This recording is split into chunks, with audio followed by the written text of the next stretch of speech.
আসসালামু আলাইকুম ক্লাস 8 এর সুপার স্টুডেন্টরা, কি অবস্থা তোমাদের সবার? কেমন আছো তোমরা সবাই? কেমন যাচ্ছে তোমাদের প্রিপারেশন? একই সাথে বৃত্তি পরীক্ষা এবং বার্ষিক পরীক্ষা দুইটারই প্রিপারেশন কেমন যাচ্ছে আপুকে একটু জানাও তোমরা। আর তোমরা আপুকে ঠিকমতো দেখতে পাচ্ছ কিনা, শুনতে পাচ্ছ কিনা, পিছনের বোর্ড ক্লিয়ার কিনা সেটা একটু আপুকে কমেন্টে জানাও। এবং একই সাথে জানাও তোমরা কে কোন ডিস্ট্রিক্ট থেকে জয়েন করেছো আজকের ক্লাসটাতে আপুর সাথে। আচ্ছা, দেখতে পাচ্ছি অনেকেই জয়েন করে ফেলছে, সেরা সেরা। আচ্ছা ওকে, একটু দেখি কারা কারা জয়েন করছে এখন আমাদের সাথে। ওকে, হোসেনকে দেখতে পাচ্ছি, আবরারকে দেখতে পাচ্ছি। ওকে, আনিকা আফরোজ ওয়ালাইকুম আসসালাম, রোকসানা ওয়ালাইকুম আসসালাম, যারা যারা সালাম দিচ্ছ ওয়ালাইকুম আসসালাম। কি অবস্থা তোমাদের সবার? কেমন আছে সবাই? ওকে, অল ক্লিয়ার কিনা একটু আপুকে জানাই। আর আজকের ক্লাসটা যেহেতু তোমাদের সায়েন্সের লাস্ট ক্লাসটাতে আমরা প্রথম দুইটা অধ্যায়ের তোমার এমসিকিউ প্র্যাকটিস করেছি, শর্ট কোশ্চেন প্র্যাকটিস করেছি এবং একই সাথে আমরা সিকিউটাও প্র্যাকটিস করে ফেলছি। আজকে মূলত আমাদের যে বাকি দুইটা চ্যাপ্টার আছে, চ্যাপ্টার 3 এবং 4, এই দুইটা চ্যাপ্টার থেকে তোমাদের বৃত্তি পরীক্ষা এবং একই সাথে তোমাদের বার্ষিক পরীক্ষাতে কোন কোন এমসিকিউ আসতে পারে, কোন কোন শর্ট কোশ্চেন আসতে পারে, কোন কোন সিকিউ আসতে পারে, সব কিছু নিয়ে আলোচনা করবো। এবং যে ইম্পর্টেন্ট টপিকগুলো যেগুলোতে তোমাদের বেশি বেশি প্রবলেম হয় সেগুলো আপু একটু পড়িয়ে দিব যেন তোমাদের পরবর্তীতে পড়তে যেয়ে কোনো প্রবলেম না হয়।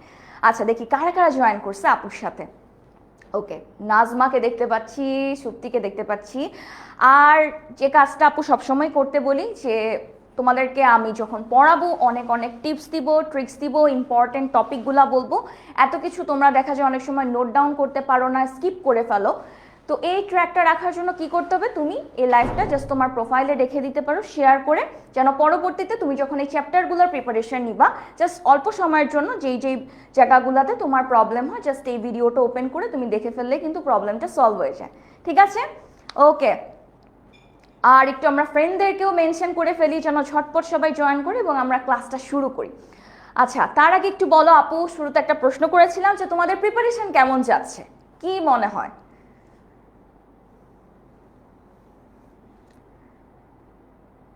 ওকে, খাতা কলম রেডি, ফাইয়াজের সেরা সেরা। বাকিরা? ওকে, আলহামদুলিল্লাহ আপু ভালো আছি, ক্লাস 8 এর ক্লাস নিতে আসবো, ভালো থাকবো না এটা কি হবে? অবশ্যই ভালো আছি। তোমরা কেমন আছো, প্রিপারেশন কেমন সেটা একটু বলো। আচ্ছা আচ্ছা, অনেকেরই দেখতে পাচ্ছি যে এখনো বার্ষিক পরীক্ষা চলছে, কিন্তু যারা বৃত্তি পরীক্ষা দিবে তাদেরও কিন্তু হাতে আর বেশি একটা সময় নেই, তো প্রিপারেশনটা এখন থেকে নেওয়া শুরু করতে হবে। তো আজকে যে দুইটা চ্যাপ্টার আপু তোমাদেরকে মূলত পড়াবো সেটা হচ্ছে, প্রথমে পড়বো আমরা অধ্যায় 3-এর ব্যাপন, প্রচ্ছেদন এবং অভিস্রবণ, তিনটা প্রক্রিয়া নিয়ে আমরা একটু আলোচনা করব। এরপরে আমরা হচ্ছে জীবের বংশবৃদ্ধিতে চলে যাব। ঠিক আছে? তো প্রাপ্তি আপুর একটু পরিচয়টা দিয়ে ফেলি, শুরুতেই বলে ফেলছি প্রাপ্তি আপু। তো আমার পুরো নাম হচ্ছে সিদ্রাতুল মুনতাহা ফারুকি প্রাপ্তি, তোমাদের প্রাপ্তি আপু। মাইক্রোবায়োলজি নিয়ে পড়াশোনা করছি আর তোমাদের সবাইকে ওয়েলকাম করতেছি প্রাপ্তি আপুর সায়েন্স ক্লাসে। আচ্ছা, ওকে, যেহেতু তোমরা বলে ফেলছো অল ক্লিয়ার, এবং আমরা শুরুতেই যে চ্যাপ্টারটা নিয়ে আলোচনা করব সেটা হচ্ছে ব্যাপন, প্রচ্ছেদন এবং অভিস্রবণ। তো তোমরা আমাকে একটু বলো যে তোমাদের এই তিনটা টপিক, ব্যাপন, অভিস্রবণ এবং প্রচ্ছেদন নিয়ে কারা কারা কনফিডেন্ট যে এখান থেকে যে কোনো প্রশ্ন আসুক আমি পারবোই পারবো? একটু আপুকে কমেন্টে জানাও। আচ্ছা, ফ্রেন্ডদেরকে একটু মেনশন দিয়ে ফেলি ঝটপট যেন জয়েন করে ফেলে ক্লাসটাতে। অনেক একটু পরে জয়েন করছো, সালাম দিচ্ছ, ওয়ালাইকুম আসসালাম। আশা করি তোমরা সবাই অনেক অনেক ভালো আছো এবং খাতা কলম নিয়ে আজকের ক্লাসের জন্য একদম ফুল রেডি আছো। ওকে, সেরা সেরা, বেশিরভাগই বলে ফেলতেছে পারবো, কেউ কেউ একটু কনফিউজ যে পারবো কি পারবো না। তো চলো এই এমসিকিউটা সলভ করার আগে একটু ছোট্ট করে আমরা একটু বুঝে নিই যে যেই দুইটা প্রক্রিয়া নিয়ে আমরা সবসময় কনফিউজ থাকি, একটা হচ্ছে ব্যাপন আর একটা হচ্ছে অভিস্রবণ। আর প্রচ্ছেদনটা খুবই ইজি। তো চলো আগে ব্যাপন এবং অভিস্রবণের মধ্যে যে পার্থক্যটা আছে সেটা একটু আমরা ঝটপট বুঝে ফেলি। ঠিক আছে? ওকে, ব্যাপন এবং আরেকটা হচ্ছে অভিস্রবণ, এই দুইটার মধ্যে একটা সূক্ষ্ম পার্থক্য আছে। প্রথম যে জিনিসটা তোমাদের বুঝতে হবে সেটা হচ্ছে, দাঁড়াও আগে তোমাদের কয়েকটা কনসেপ্ট আপু বুঝাই। একটা হচ্ছে প্রথমে আসবে দ্রবণ, ঠিক আছে, জিনিসটা হচ্ছে দ্রবণ। তো দ্রবণের মধ্যে একটা মনে করো চিনির শরবত তুমি বানাতে চাচ্ছ, দ্রবণ। তো দ্রবণ যে জিনিসটা সেটা মূলত দুইটা অংশ দিয়ে তৈরি হয়, একটাকে আমরা বলি দ্রাবক, একটাকে বলি দ্রবণ।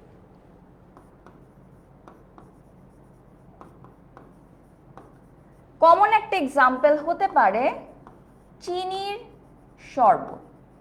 তুমি যখন চিনির শরবত বানাচ্ছ এতে তুমি কি কি দিচ্ছ? পানির মধ্যে চিনি দিয়ে দিচ্ছ। এই যে চিনির শরবতটার মধ্যে তোমার পানি যে সেটা হচ্ছে তোমার দ্রাবক, এবং যে চিনিটা তুমি দিচ্ছ সেটা মূলত হচ্ছে তোমার দ্রবক, এবং এই দুইটা মিলে তৈরি হয় দ্রবণ। এই বিষয়টা তুমি যখন ব্যাপন এবং অভিস্রবণ পড়বা সেই সময়টাতে এই কনসেপ্টটা ক্লিয়ার রাখা খুবই গুরুত্বপূর্ণ। দ্রবণের মধ্যে কোনটাকে আমি দ্রব্য বলতেছি, কোনটাকে দ্রাবক বলতেছি, কারণ এই যে তুমি ব্যাপন এবং অভিস্রবণের হিস্ট্রি যখন খুলতে যাবা প্রথমেই যে আসবে তারা হচ্ছে দ্রব্য এবং দ্রাবক। চলো তাহলে এখন আমরা একটু ব্যাপন অভিস্রবণের দিকে যাই। তার আগে তোমাদের কাছে আপুর একটা প্রশ্ন আছে। মনে করো এটা একটা পাত্র, এই পাত্রের মধ্যে তুমি ধরে নাও এই কটা বল আছে, এই পাত্রটা হচ্ছে এ, আর এইটা হচ্ছে আরেকটা পাত্র যেখানে এই কয়টা বল আছে। তোমাদের কাছে আমার প্রশ্ন, কি মনে হয় এই যে একটা পাত্র এ একটা পাত্র বি, এই দুইটার মধ্যে তোমাকে যদি আমি জিজ্ঞেস করি ঘনত্ব, ঘনত্ব মানে কি কতটুকু ঘন, তোমার কি মনে হয় কোনটার ঘনত্ব বেশি হবে, এ পাত্র নাকি বি পাত্র?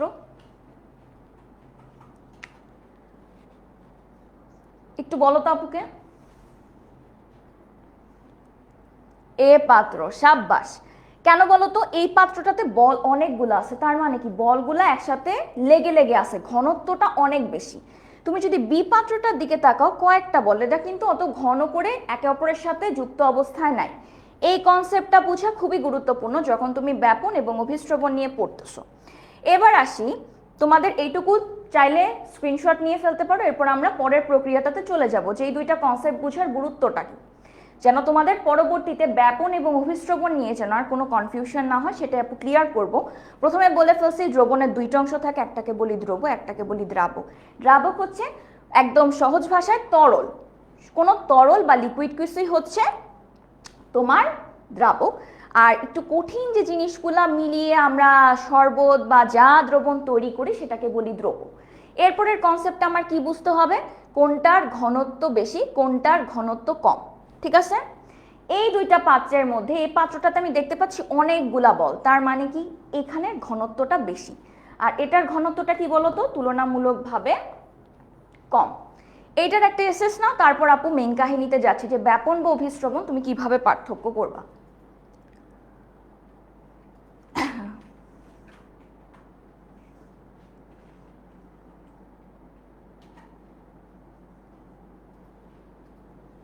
শেষ হয়ে গেলে একটু আপুকে কমেন্টে জানাই।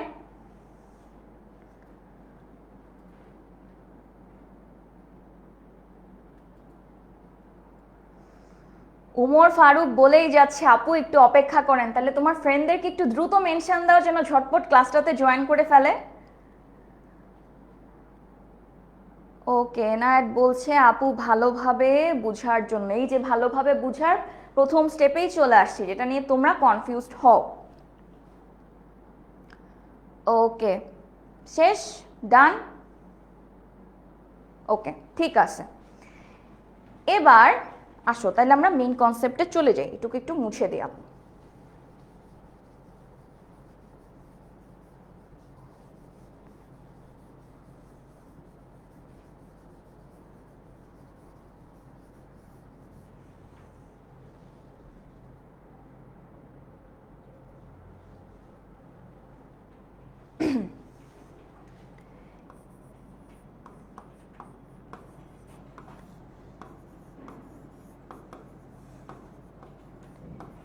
ব্যাপনের ক্ষেত্রে যে জিনিসটা হয়, তোমার যে দ্রব্যগুলা থাকে না ওই শক্ত জিনিসগুলা, ওই শক্ত জিনিসগুলা তোমার চলে যায় বেশি ঘনত্ব থেকে কম ঘনত্বে, ঠিক আছে? তোমার দ্রবণের মধ্যে যে দ্রব্যগুলা থাকে সেটা কি করে, দ্রব্যের অণুগুলা তোমার যেই জায়গাগুলোতে তাদের ঘনত্বটা বেশি থাকে, একদম মারামারি অবস্থা, সেটাকে মারামারি অবস্থা রেখে তারা দূরে চলে যায়, ঠান্ডা অবস্থায় চলে যায়। ঠিক আছে, এটাকে আমরা কি বলতেছি, ব্যাপন বলতেছি। আরেকটা প্রক্রিয়াকে অভিস্রবণ। অভিস্রবণে যে জিনিসটা হয়, তোমার যে দ্রাবকটা থাকে সেই দ্রাবকটা তোমার কি জানো কি করে, দ্রাবক কি পানিটা, সেটা নিম্ন ঘনত্ব থেকে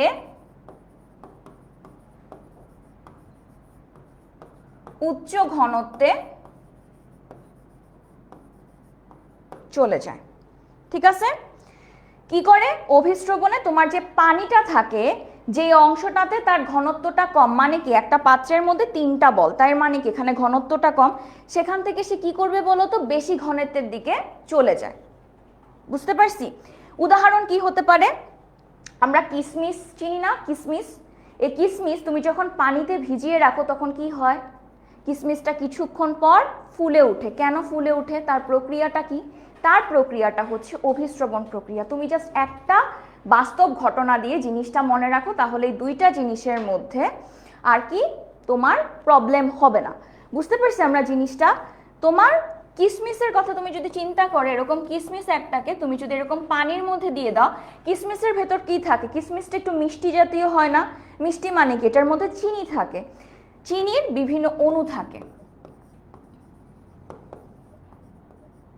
আর পাত্রে থাকে কি, পানি। দেখো তো, পাত্রের মধ্যে একটা কিশমিশ, পানির এখানে ঘনত্বটা কি তুলনামূলকভাবে কম না, রাইট? এখানে যখন পাত্রে পানিটা ছিল তার ঘনত্বটা এখানে কি ছিল, কম ঘনত্ব ছিল। সে কি করবে, কম ঘনত্ব থেকে থাকবে না, সে কি করবে, আস্তে করে এই যে কিশমিশের ভেতরে চলে যাবে, কারণ কিশমিশের ভেতরে কি চিনির অণু আছে, সেখানে ঘনত্বটা কি তুলনামূলকভাবে বেশি। উদাহরণটা আমরা কি বুঝতে পারছি? তুমি একটা শুকনো কিশমিশ নাও, সেটার ভিতর চিনির অণুগুলা থাকে এবং চিনির অণুগুলা খুব ঘনত্ব অবস্থায় থাকে, এদের ঘনত্বটা অনেক বেশি থাকে। সেটাকে তুমি যখন পাত্রের মধ্যে দিয়ে দাও, কি হচ্ছে, পাত্রে শুধু পানি থাকছে, সেখানে চিনির কিন্তু ঘনত্বটা বেশি না। পানি কি করবে, তার এই যে কম ঘনত্বের জায়গায় থাকতে আর ভালো লাগবে না, সে কি করবে, ওই যে কিশমিশের ভেতর যেখানে চিনির ঘনত্ব অনেক অনেক বেশি, সে সেটার ভিতর চলে যাবে। তাহলে তোমার কোর ডিফারেন্সটা কি, ব্যাপনে তুমি দ্রব্য নিয়ে চিন্তা করতেছো, দ্রব্য শক্ত জিনিস, আর অভিস্রবণে তুমি দ্রাবক পানি নিয়ে চিন্তা করতেছো। এবং ব্যাপনে কি হচ্ছে বলতো, এই যে তোমার দ্রব্যের অণুগুলা তারা বেশি ঘনত্ব থেকে কম ঘনত্বের দিকে চলে যাচ্ছে। জিনিসটা কি, তোমার মারামারি জায়গা থেকে দূরে চলে যাওয়া। ঠিক আছে, আর দ্রাবক কি কাজটা করে, তার খোলামেলা জায়গায় ভাল লাগে না, যেখানে মারামারি হচ্ছে সেখানে সে চলে যায়। বুঝতে পারছি? যাদের অনেক মারামারি দেখতে ভালো লাগে, ওই মারামারিতে যে অ্যাটেন্ড করে তারা মূলত যে প্রক্রিয়াটা মানে সেটা হচ্ছে ব্যাপন, এবং তাদেরকে আমরা কি বলবো, দ্রব্য।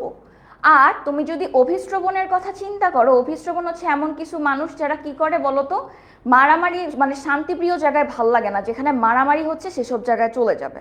ঠিক আছে, বুঝতে পারছি? ক্লিয়ার হয়েছে কনসেপ্ট আমাদের? ব্যাপন এবং অভিস্রবণ একটু বলেন আপুকে। আচ্ছা, আপুর নাম কি? আপুর নাম হচ্ছে প্রাপ্তি আপু। ঠিক আছে, ওকে, একদম ক্লিয়ার, ইয়েস, ওকে। বাকিরা, বাকিদের কি অবস্থা? পারবো পারবো পারবো, ওকে, ভেরি ভেরি গুড। ঠিক আছে, তাহলে এই ব্যাপন অভিস্রবণ নিয়ে আমরা কনফিউজড হব না, জাস্ট দুইটা উদাহরণ মনে রাখবো, বাস্তব উদাহরণ, খুবই সিম্পল। যারা হচ্ছে কি করবে বলতো, মানে মারামারি জায়গা থেকে সরে আসবে, তারা কোন প্রক্রিয়া মানে, তারা হচ্ছে ব্যাপন, এবং তাদের আমরা কি ছোট্ট নিকনেম দিব, তারা হচ্ছে দ্রব্য। আর যারা কি শান্তিপ্রিয় জায়গা ভাল লাগে না, কি করে মারামারি যেখানে বেশি বেশি হচ্ছে সেসব জায়গায় চলে যায়, তাদেরকে আমরা কি বলবো, প্রক্রিয়াটা অভিস্রবণ, এবং তাদের নাম কি হবে, দ্রাবক। বুঝতে পারছি? এখন অভিস্রবণ নিয়ে প্যারা আছে? আচ্ছা, অভিস্রবণ, ওকে। চিন্তা করো, তুমি একটা পাত্র নিছো, সেই পাত্রে তুমি একটা কিশমিশ প্রথমে হাতে নাও, সেই কিশমিশের মধ্যে তোমার কি থাকে বলো তো, কিশমিশটার ভেতরে এই যে কিসমিসটা, এই কিসমিসটার ভেতরে তোমার কি থাকবে? শুধুমাত্র থাকবে চিনির অণু। এবং এই চিনির অণুগুলা কিভাবে থাকে বলো তো? এরকম ঘন ঘন আকারে থাকে। এই কিসমিসটাকে তুমি যখন একটা পাত্রের মধ্যে দিচ্ছ যেখানে পানি আছে, এখন দেখো তো পানিটা তুমি যদি একা একটা খালি রুমের মধ্যে থাকো, সেখানে কি মানুষের মানে গ্যাদারিং বেশি হবে? মানুষ কি বেশি থাকবে? থাকবে তো না, তাই তো? যখন তুমি শুধু পানি নিচ্ছ, এখানে কিন্তু চিনির পরিমাণ কম, আর কিসমিসের ভেতরে কি চিনির পরিমাণ বেশি। পানি কি করবে? কম পরিমাণ থেকে বেশি পরিমাণের দিকে যাচ্ছে। মূলত নিম্ন ঘনত্ব, মানে যেখানে কি অণুগুলার ঘনত্ব তুলনামূলকভাবে কম, সেখান থেকে সে কোথায় চলে যাবে? যেখানে অণুগুলোর ঘনত্ব বেশি। বুঝতে পারছি? ক্লিয়ার? ওকে, এবার ক্লিয়ার হওয়ার কথা। বাস্তব উদাহরণ দিয়ে জাস্ট মনে রাখো।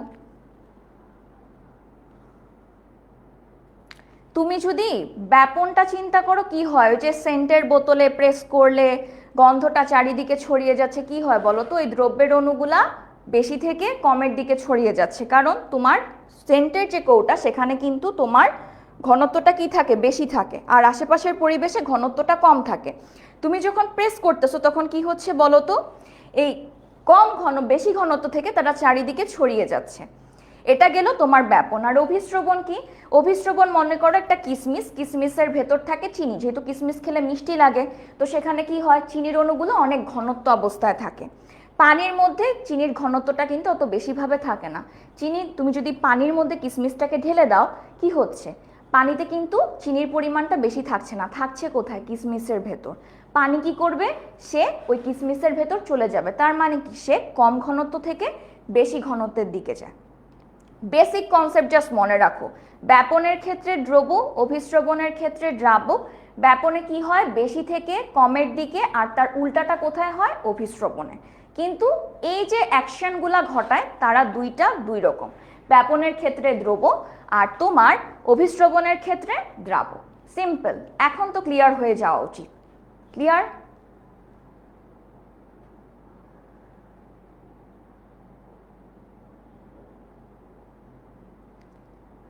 ওকে,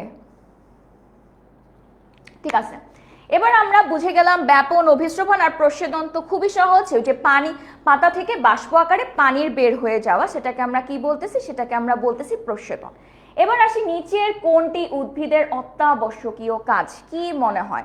আমি যে কথা বলতেছি, ক্লাস করতেছি, তুমিও যে ক্লাস করতেছো ওই অপোজিট পার্টে, এটা কেন সম্ভব হচ্ছে? আমার শরীরে এই কাজটা করার জন্য কিসের প্রয়োজন? শক্তির প্রয়োজন। শক্তি আমি কিভাবে পাই? খাদ্য থেকে পাই। উদ্ভিদের খাদ্য তৈরি করার প্রক্রিয়া কি বলেন দেখি? শ্বসন, ব্যাপন, ইমবাইবেশন, সালোক সংশ্লেষণ। কি হবে?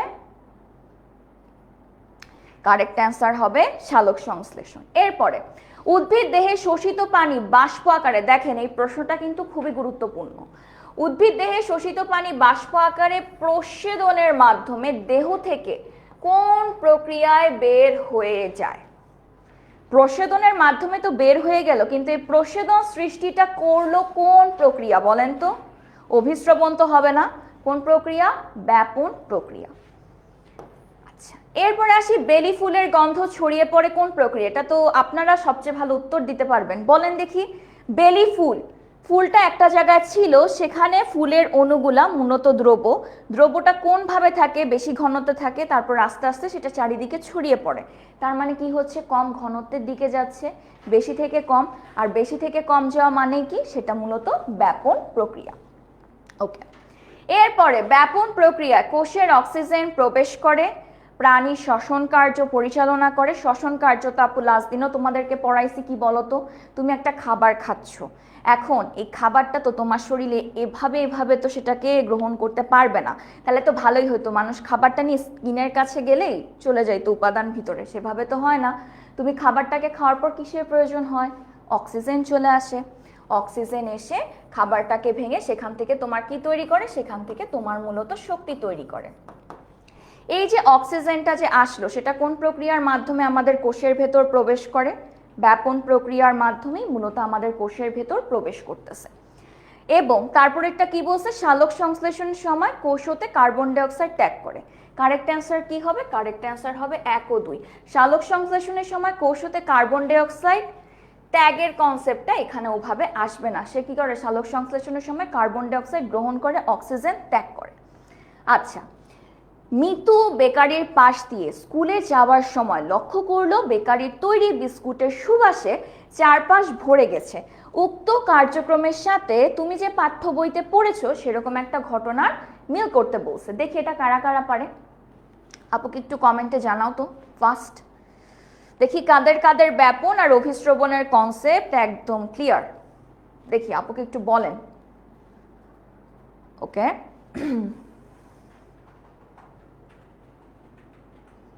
সেরা সেরা হচ্ছে হচ্ছে সবার একদম কারেক্ট অ্যান্সার হচ্ছে।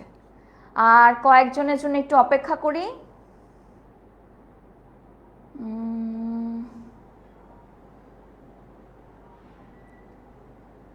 ওকে ওকে, সাব্বাস। কারেক্ট অ্যান্সার কি হবে? কারেক্ট অ্যান্সার হবে ব্যাপন। কারণ কি? বেকারির তৈরি বিস্কুট, সেখানে কি হচ্ছিল? ঘনত্বটা বেশি ছিল, সেখান থেকে চারিদিকে ছড়িয়ে পড়তেছে কম ঘনত্বে। প্রক্রিয়াটা কি? ব্যাপন। আচ্ছা, এখন ব্যাপন প্রক্রিয়াটার প্রশ্নটাই দেখো একটু ঘুরিয়ে কিন্তু চলে আসে। একটু আগে যেটা আমরা পড়েছিলাম সেটা একদম ডিরেক্ট বই থেকে ছিল, আর এই এমসিকিউগুলা দেখো একটু তোমার ঘটনার ভিত্তিতে। এবং এই জাতীয় এমসিকিউগুলা তোমরা যারা বৃত্তি পরীক্ষা দিবে তাদের জন্য কিন্তু খুবই গুরুত্বপূর্ণ, কারণ বৃত্তি পরীক্ষা কিন্তু সবাই তো আর পায় না, বৃত্তি পরীক্ষা কয়েকজন পায়। তো এর জন্য দেখা যায় কি এরকম কিছু ঘটনা ভিত্তিক এমসিকিউগুলা দিয়ে দেয় তোমাদের কনসেপ্ট ঠিক আছে কিনা সেটা জানার জন্য। তো এটা কি হবে আমরা শুরুতেই জেনে ফেলছি, এই প্রক্রিয়াটা হচ্ছে ব্যাপন প্রক্রিয়া। এখন ব্যাপন প্রক্রিয়ার মাধ্যমে কি কি কাজ ঘটে? উদ্ভিদ দেহ থেকে প্রস্বেদনের মাধ্যমে পানি নিষ্কাশন করে, উদ্ভিদ সালোক সংশ্লেষণের জন্য এবার ঠিক আছে কার্বন ডাইঅক্সাইড কি করতেছে? গ্রহণ করতেছে লসিকা থেকে। লসিকা মানে জানো তো আমাদের শরীরের ভেতর এরকম কিছু থাকে নালী, যেখান থেকে কি হয় বলতো, থেকে এই যে কোষগুলার মধ্যে তোমার অক্সিজেনটাকে তারা নিয়ে যায়। ঠিক আছে, লসিকার মধ্যে যখন অক্সিজেনটা থাকে তার ঘনত্ব অনেক বেশি থাকে, কোষের মধ্যে ঘনত্বটা কম থাকে, কারণ কোষের কাজ চালানোর জন্য কিসের প্রয়োজন? অক্সিজেনের প্রয়োজন। তো এই যে নিজের চাহিদা পূরণ করার জন্য তখন কি হয় মূলত বলতো, অক্সিজেনটা লসিকার মধ্যে ছিল সে অনেক বেশি ঘনত্বে, সেখান থেকে সে কোষে চলে যাচ্ছে যেখানে কম ঘনত্ব। এটা একটা ব্যাপন প্রক্রিয়া। কারেক্ট অ্যান্সার কি হবে? কারেক্ট অ্যান্সার মূলত তোমার তিনটাই কারেক্ট। আচ্ছা, এবার আসি এই কনসেপ্টটা খুবই গুরুত্বপূর্ণ, যেখান থেকে তোমার প্রশ্ন আসেই আসে। তিনটা কনসেপ্ট, একটাকে আমরা বলি অভেদ্য, একটাকে বলি ভেদ্য, আরেকটাকে বলি অর্ধভেদ্য। ঠিক আছে, এই জিনিসটাও বুঝবো আমরা চিনির পানি দিয়ে, চিনির পানি বা চিনির শরবত দিয়ে। কারণ কি? চিনির শরবতে চিনি হচ্ছে দ্রব আর পানি হচ্ছে তোমার দ্রাবক। জিনিসটা কি হচ্ছে বলতো, অভেদ্য যখন বলতেছি তোমার চিনিও শোষিত হবে না, পানিও শোষিত হবে না। ভেদ্য যখন বলতেছি তোমার চিনিও যেমন শোষিত হবে, পানিও একইভাবে শোষিত হবে। অর্ধভেদ্যর কনসেপ্টটা খুবই গুরুত্বপূর্ণ, কারণ এই জিনিসটাই মূলত আমার কোথায় কাজে লাগে বলতো, অভিস্রবণ আমরা যে প্রক্রিয়াটা বললাম সেই ক্ষেত্রে কিন্তু এই পর্দাটার গুরুত্ব খুবই গুরুত্বপূর্ণ। সে কি করে? সে হচ্ছে মানে তোমার যেসব কোষের মধ্যে অভিস্রবণ হবে সেখানে হচ্ছে গার্ড টাইপের, কাউকে কাউকে সে প্রবেশ করতে দিবে, কাউকে কাউকে সে প্রবেশ করতে দেয় না। সে যাকে প্রবেশ করতে দিবে তারা হচ্ছে কি মূলত দ্রাবক, আর যাকে প্রবেশ করতে দিবে না সে হচ্ছে কি দ্রব। তাহলে আমাদের যদি প্রশ্ন আসে অভেদ্য কি, অর্ধভেদ্য কি, ভেদ্য কি, এগুলা থেকে কিন্তু তোমাদের জ্ঞানমূলক প্রশ্ন অনেক অনেক চলে আসে। এবং তোমাদের যারা বৃত্তি পরীক্ষা দিচ্ছ তাদের শর্ট প্রশ্নও থাকবে, তো শর্ট কোশ্চেনগুলোর মধ্যেও কিন্তু এরকম পার্থক্য দিয়ে দেয়। তোমার কোনটার কি উদাহরণ খুব ভালোভাবে মনে রাখবা। যেমন তোমার অভেদ্যর উদাহরণ হতে পারে তোমার কিউটিন, খুবই শক্ত একটা উপাদান, যখন কোষে থাকে কোনো কিছুই আদান প্রদান হয় না। তারপরে অর্ধভেদ্য আছে, ভেদ্য আছে। ভেদ্যর মধ্যে যেমন কোষ প্রাচীর, আমাদের কোষ প্রাচীরের ভেতর দিয়ে কিন্তু সবকিছুই যাওয়া আসা করতে পারে, না হলে তো আমার কোষটা টিকে থাকবে না।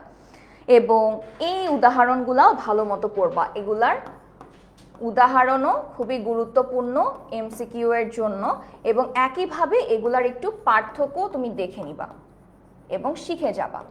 পার্থক্য খুবই সিম্পল, কাকে বলে আর উদাহরণ লিখলেই তোমার জন্য যথেষ্ট, আর তেমন কিছু লেখার দরকার নেই, কারণ তোমাদের বইতে এগুলা নিয়ে ডিটেলসে লেখা নেই, কিন্তু তারপর এখান থেকে অনেক অনেক প্রশ্ন চলে আসে।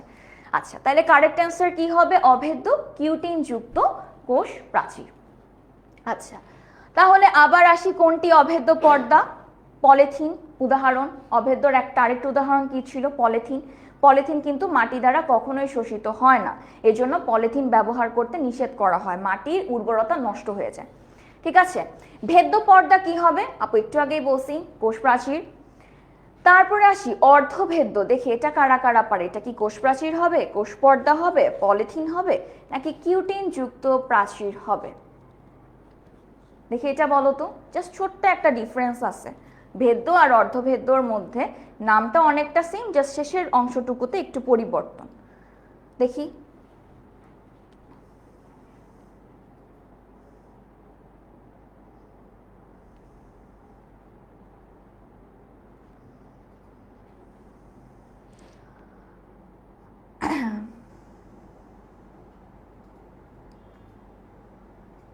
ওকে,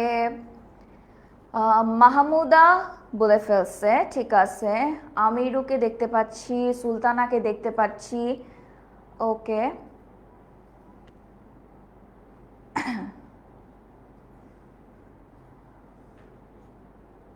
আচ্ছা, কারেক্ট অ্যান্সার কি হবে? কোষ পর্দা। ওই যে বললাম একই রকম, ভেদ্যতে পড়ছি কোষ প্রাচীর, অর্ধভেদ্যতে হচ্ছে কোষ পর্দা, কাজগুলা কিন্তু সেমই।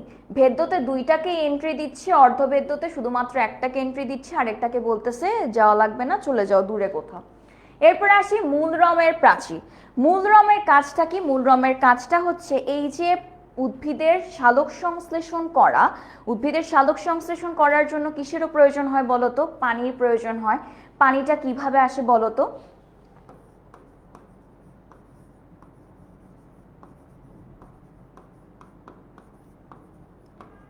সালোক সংশ্লেষণ করতে অনেক কিছুরই প্রয়োজন হয়, এর মধ্যে একটা প্রয়োজনীয় উপাদান হচ্ছে পানি। এই পানিটা থাকে কোথায়? এই পানিটা মূলত থাকে তোমার মাটিতে। তো মাটি থেকে কিভাবে আসে মূলত বলতো? মূলের সাহায্যে শোষণ করে নেয় না পানিটা?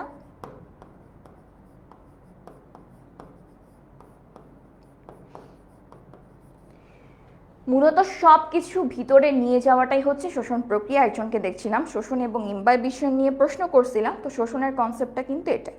ঠিক আছে, তাইলে মূলরমের যে প্রাচীরটা সেটাও কি বলতো? ভেদ্য। নিচের কোনটি অভিস্রবণ প্রক্রিয়ার সাথে সম্পর্কিত? সেটা কি জাইলেম টিস্যু, সেটা কি ফ্লোয়েম টিস্যু, সেটা কি নিম্নমুখী পরিবহন নাকি উচ্চমুখী পরিবহন? কি হবে বলতো? Xylem tissue. কেন বলতো? জাইলেমের কাজটা কি? জাইলেমের শব্দটার দিকে তুমি যদি একটু ভালো করে তাকাও, জাইলেম, দেখো তো এর ক্ষেত্রে একটা বর্গীয় জ আছে, একটা ল আছে, এই দুইটা মিলে কি হয়? জল। এই জলটা আসে কোথা থেকে বলতো? এটা যদি একটা গাছ হয়,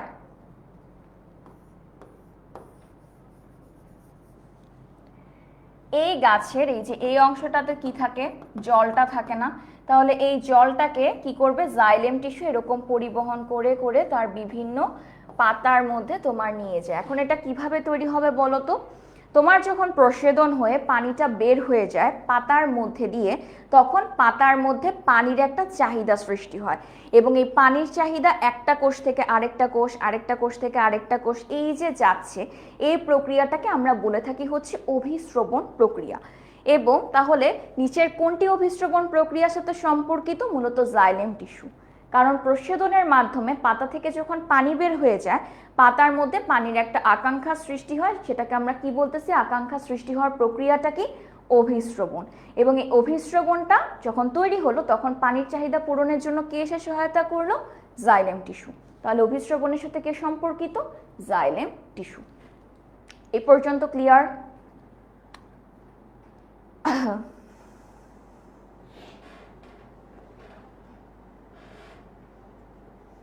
একটু বলেন আপুকে কমেন্টে। ওকে, ক্লিয়ার, ঠিক আছে। কলেরধর্মী পদার্থ কি? কলেরধর্মী পদার্থের সাথে একটা প্রক্রিয়া খুব ওতপ্রোতভাবে জড়িত। এটা এমন একটা প্রক্রিয়া করার জন্য এমন কিছু উপাদান থাকে যেটা কি করে বলতো, ওই পদার্থগুলোকে নিজের ভেতর নিয়ে নেয় বা শোষণ করে নেয়। ঠিক আছে, কলেরধর্মীর একটা উদাহরণ হচ্ছে তোমার বৃষ্টির দিনে তুমি যদি কাঠের দরজার দিকে একটু লক্ষ্য করো, কাঠের দরজাগুলো কি হয় বলতো, একটু ফুলে ওঠে না? কেন বলতো কাঠের দরজাগুলো কেন ফুলে ওঠে? কারণ কাঠ হচ্ছে একটা কলেরধর্মী পদার্থ। সে কি করে, বৃষ্টির দিনে ভেজা পানি আসে, সেটাকে সে কি করে তার ভেতর নিয়ে নেয়। যখন একটা জিনিস তার ভেতর চলে যাচ্ছে তখন কি হচ্ছে বলতো, এই জিনিসটা ফুলে উঠতেছে। ঠিক আছে, উদাহরণ দিয়ে মনে রাখবা এই প্রক্রিয়াগুলো, তাহলে আর ওলট পালট হবে না। ঠিক আছে, একটু বাস্তব উদাহরণ দিয়ে মনে রাখার চেষ্টা করতে হবে। তাহলে কি বললাম আপু, বৃষ্টির দিনে বৃষ্টি হচ্ছে, কাঠের একটা দরজা দেখবা ফুলে গেল। কেন ফুলে গেল? কারণ বৃষ্টির দিনে ওই যে বৃষ্টির পানিটা আসে, কাঠের দরজাগুলা সেই পানিটাকে ভিতরে শোষণ করে নিচ্ছে। শোষণ করে নেওয়ার জন্য তার কি হচ্ছে, জিনিসটা ফুলে উঠতেছে। এই প্রক্রিয়ার যে উপাদানগুলো সেগুলোকে আমরা বলি কলেরধর্মী, প্রক্রিয়াটাকে বলি ইমবাইবিশন।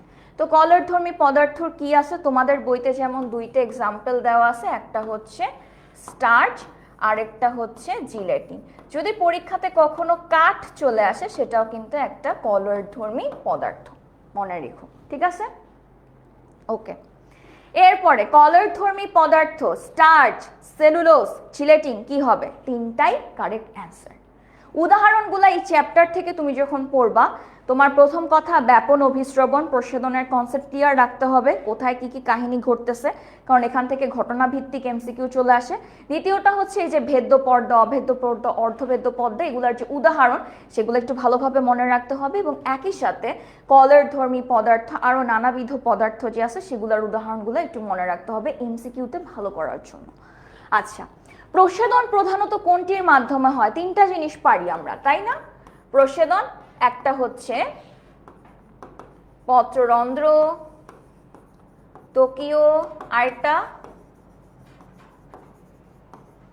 লেন্টিকুলার। এর মধ্যে 90 থেকে 95% তোমার প্রচ্ছেদন হয়ে থাকে তোমার পত্ররন্ধ্রের ভেতর। কেন পত্ররন্ধ্রের ভেতর?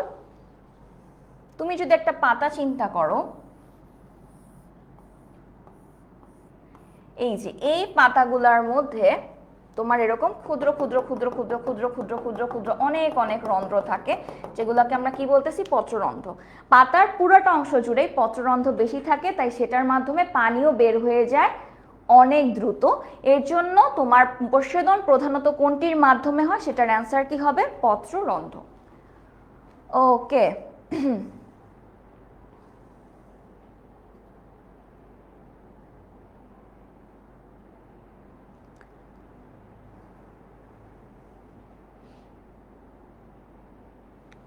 ওকে।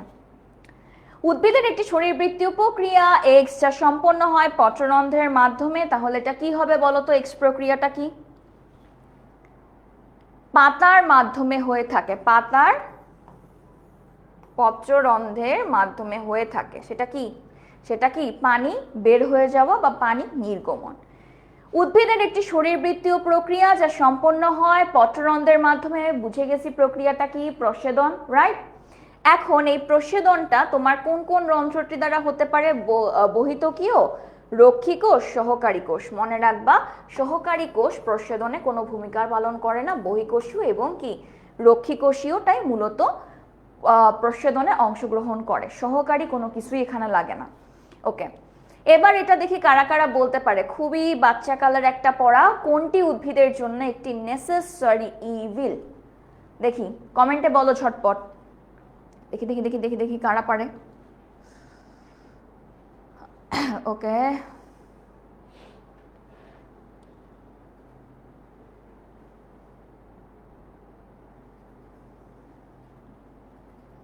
ছটপট।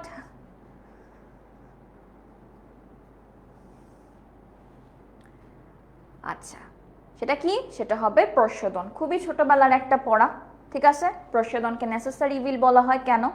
আমরা জানি প্রচ্ছেদনের মাধ্যমে অতিরিক্ত পানি বের হয়ে যায়, কিন্তু এই অতিরিক্ত পানির থেকে যদি কিছু পরিমাণে উদ্ভিদের প্রয়োজনীয় পানিও বের হয়ে যায়, কি হবে? উদ্ভিদ খাবার তৈরি করতে পারবে না। উদ্ভিদ যদি খাবার তৈরি না করতে পারে একসময় কি হবে, সে ডেড হয়ে যাবে।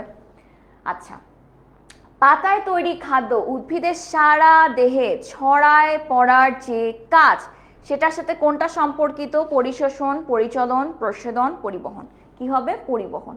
পরিবহন না হলে কি হবে বলো তো? তোমার মূলত এটা যদি একটা গাছ হয়, এটা যদি তোমার একটা গাছ হয়,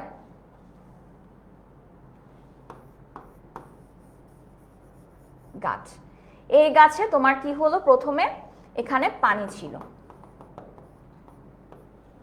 এই পানিটাকে কি করবে বলো তো?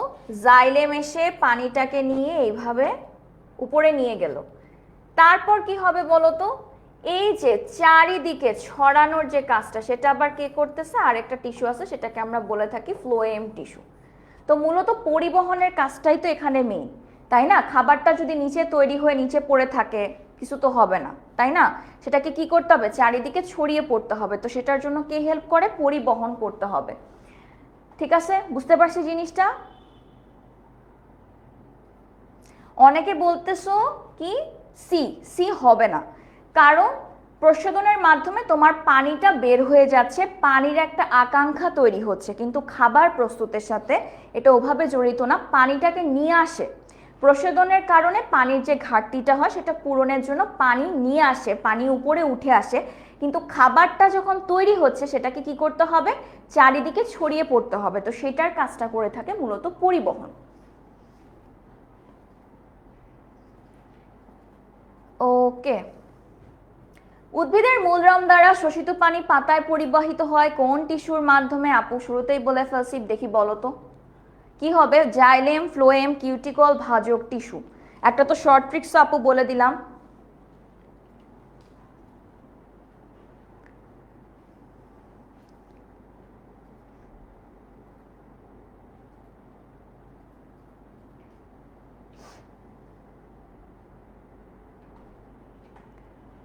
ওকে, ইয়েস, কারেক্ট অ্যান্সার হবে কি?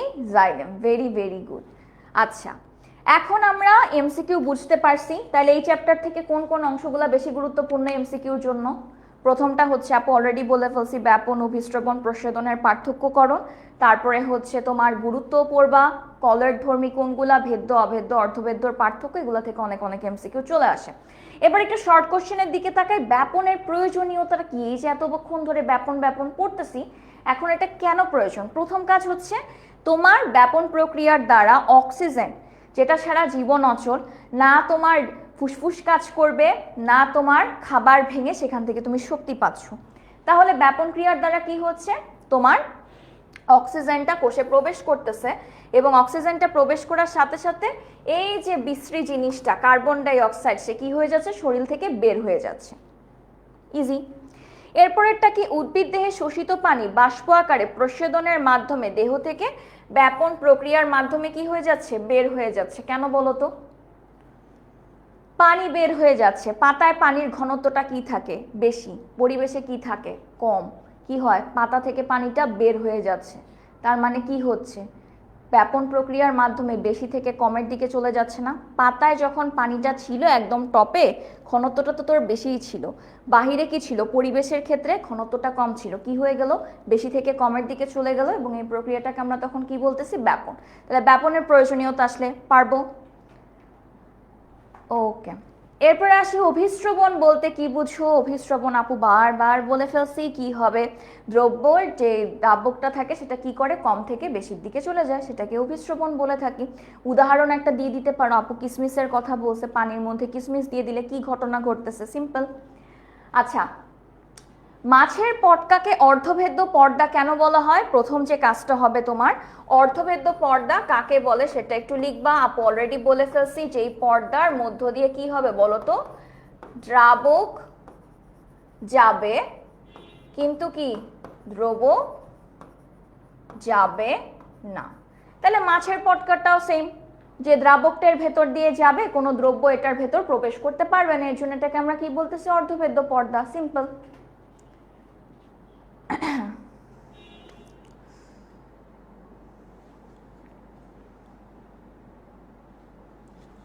এটা লিখে নিতে পারো চাইলে।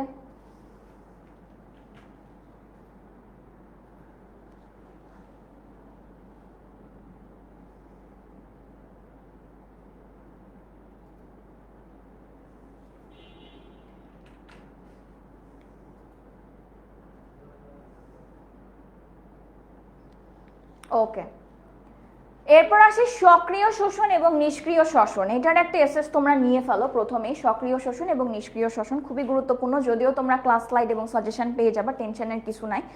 তো সক্রিয় শোষণটা কি? যে শোষণ প্রক্রিয়ায় তোমার শক্তি ব্যবহার করে কাজটা সম্পাদিত করতে হয়, আর যে প্রক্রিয়াটার ক্ষেত্রে তোমার শক্তির প্রয়োজন হয় না সেটাকে আমরা কি বলি? সেটাকে আমরা বলে থাকি হচ্ছে নিষ্ক্রিয় শোষণ। সক্রিয় মানে হচ্ছে শক্তির প্রয়োজন, নিষ্ক্রিয় মানে শক্তির প্রয়োজন নেই, সিম্পল।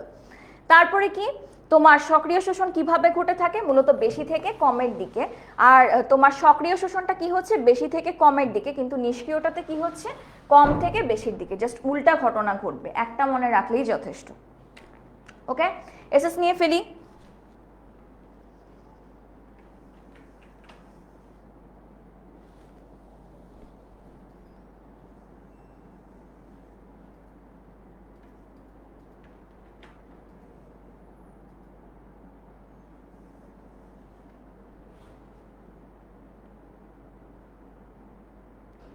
ওকে, এবার আসি হাইড্রোফিলিক পদার্থ।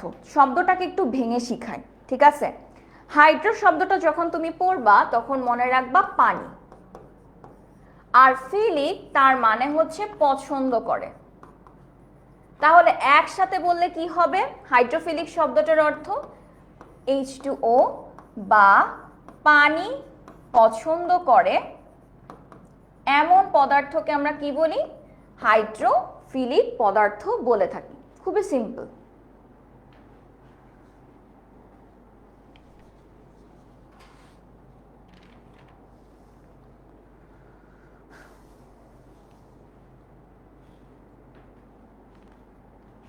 ওকে, এরপর আসি আমরা কিভাবে সেন্ট বা আতরের সুবাস পাই। খুবই কমন একটা কথা, সেটা হচ্ছে ব্যাপনের জন্যই মূলত আমরা এটা পেয়ে থাকি। কারণ ব্যাপনে কি হয়? দ্রব বেশি থেকে কমের দিকে চলে যায়। এটা কিন্তু আপু জাস্ট বোঝানোর জন্য লিখতেছি, পরীক্ষার খাতায় কি হবে এভাবে অ্যারো অ্যারো দিয়ে লিখো না, সুন্দরভাবে লাইন করে লিখে ফেলো। কিভাবে লিখবা সেটাও এখানে দেয়া আছে, যে ঘরে সেন্ট বা আতর ছড়ালে সমস্ত ঘরে তার সুবাস ছড়িয়ে পড়ে, এটি ব্যাপনের কারণে ঘটে। সেন্ট বা আতরের অণুগুলো অধিক ঘনত্ব সম্পন্ন হওয়ায় সম্পূর্ণ ঘরে কম ঘনত্ব সম্পন্ন স্থানে ছড়িয়ে পড়ে, তাই সমস্ত ঘর কি হয়? সুবাসে ভরে যায়, এবং এভাবে আমরা কি পাই? সেন্ট বা আতরের সুবাস পাই। ওকে, প্রস্বেদন প্রক্রিয়ায় উদ্ভিদের পানি পরিত্যাগ ব্যাখ্যা করো। কি হয় জিনিসটা? মূলরমের সাহায্যে মাটিতে থেকে শোষিত পানির কিছু অংশ উদ্ভিদ তার খাদ্য তৈরির প্রক্রিয়া কি করে? ব্যবহার করে। বিপাকীয় কাজ বলতে খাদ্য তৈরি করা, আরো নানাবিধ যে টুকটাক কাজ আছে সেগুলাতে সে ব্যবহার করে। তো আরো পানি তো থেকে যায়, এই পানি তো ভালো না, বেশি কিছুই তো ভালো না। তোমার এখন শরীরে প্রতিদিন মনে করো তোমার জীবনের জন্য 3টা ডিম প্রয়োজন, তুমি এখন যদি আরো 2টা ডিম কিনে রাখো, তোমার বাসায় ফ্রিজ টিজ নাই বা কোনো ব্যবস্থা নাই, কি হবে? নষ্ট হয়ে যাবে না? তো এর থেকে ভালো কি ওই ডিমগুলা কাউকে দিয়ে দাও। তো এই কি করে? উদ্ভিদ কি করে? ওই অতিরিক্ত পানিটা বাষ্প আকারে বের করে দেয়। তো এই যে বাষ্প আকারে বের করে দেয়, সেটা কিসের জন্য সম্পন্ন হয় বলো তো? ওই তো তোমার প্রস্বেদন প্রক্রিয়ার মাধ্যমে হয়ে থাকে, এবং এটার কারণে কি হচ্ছে? উদ্ভিদের উপকার হচ্ছে। এটুকুই লিখবা। এবার আসেন একটু সৃজনশীল প্রশ্ন সলভ করি নাকি? তোমরা তোমাদের দেখি এটুকু অবধি কি আমরা ক্লিয়ার? এমসিকিউ, শর্ট কোশ্চেন, কনসেপ্টগুলো কি ধরতে পারতেছি আমরা? একটু বলেন আপুকে।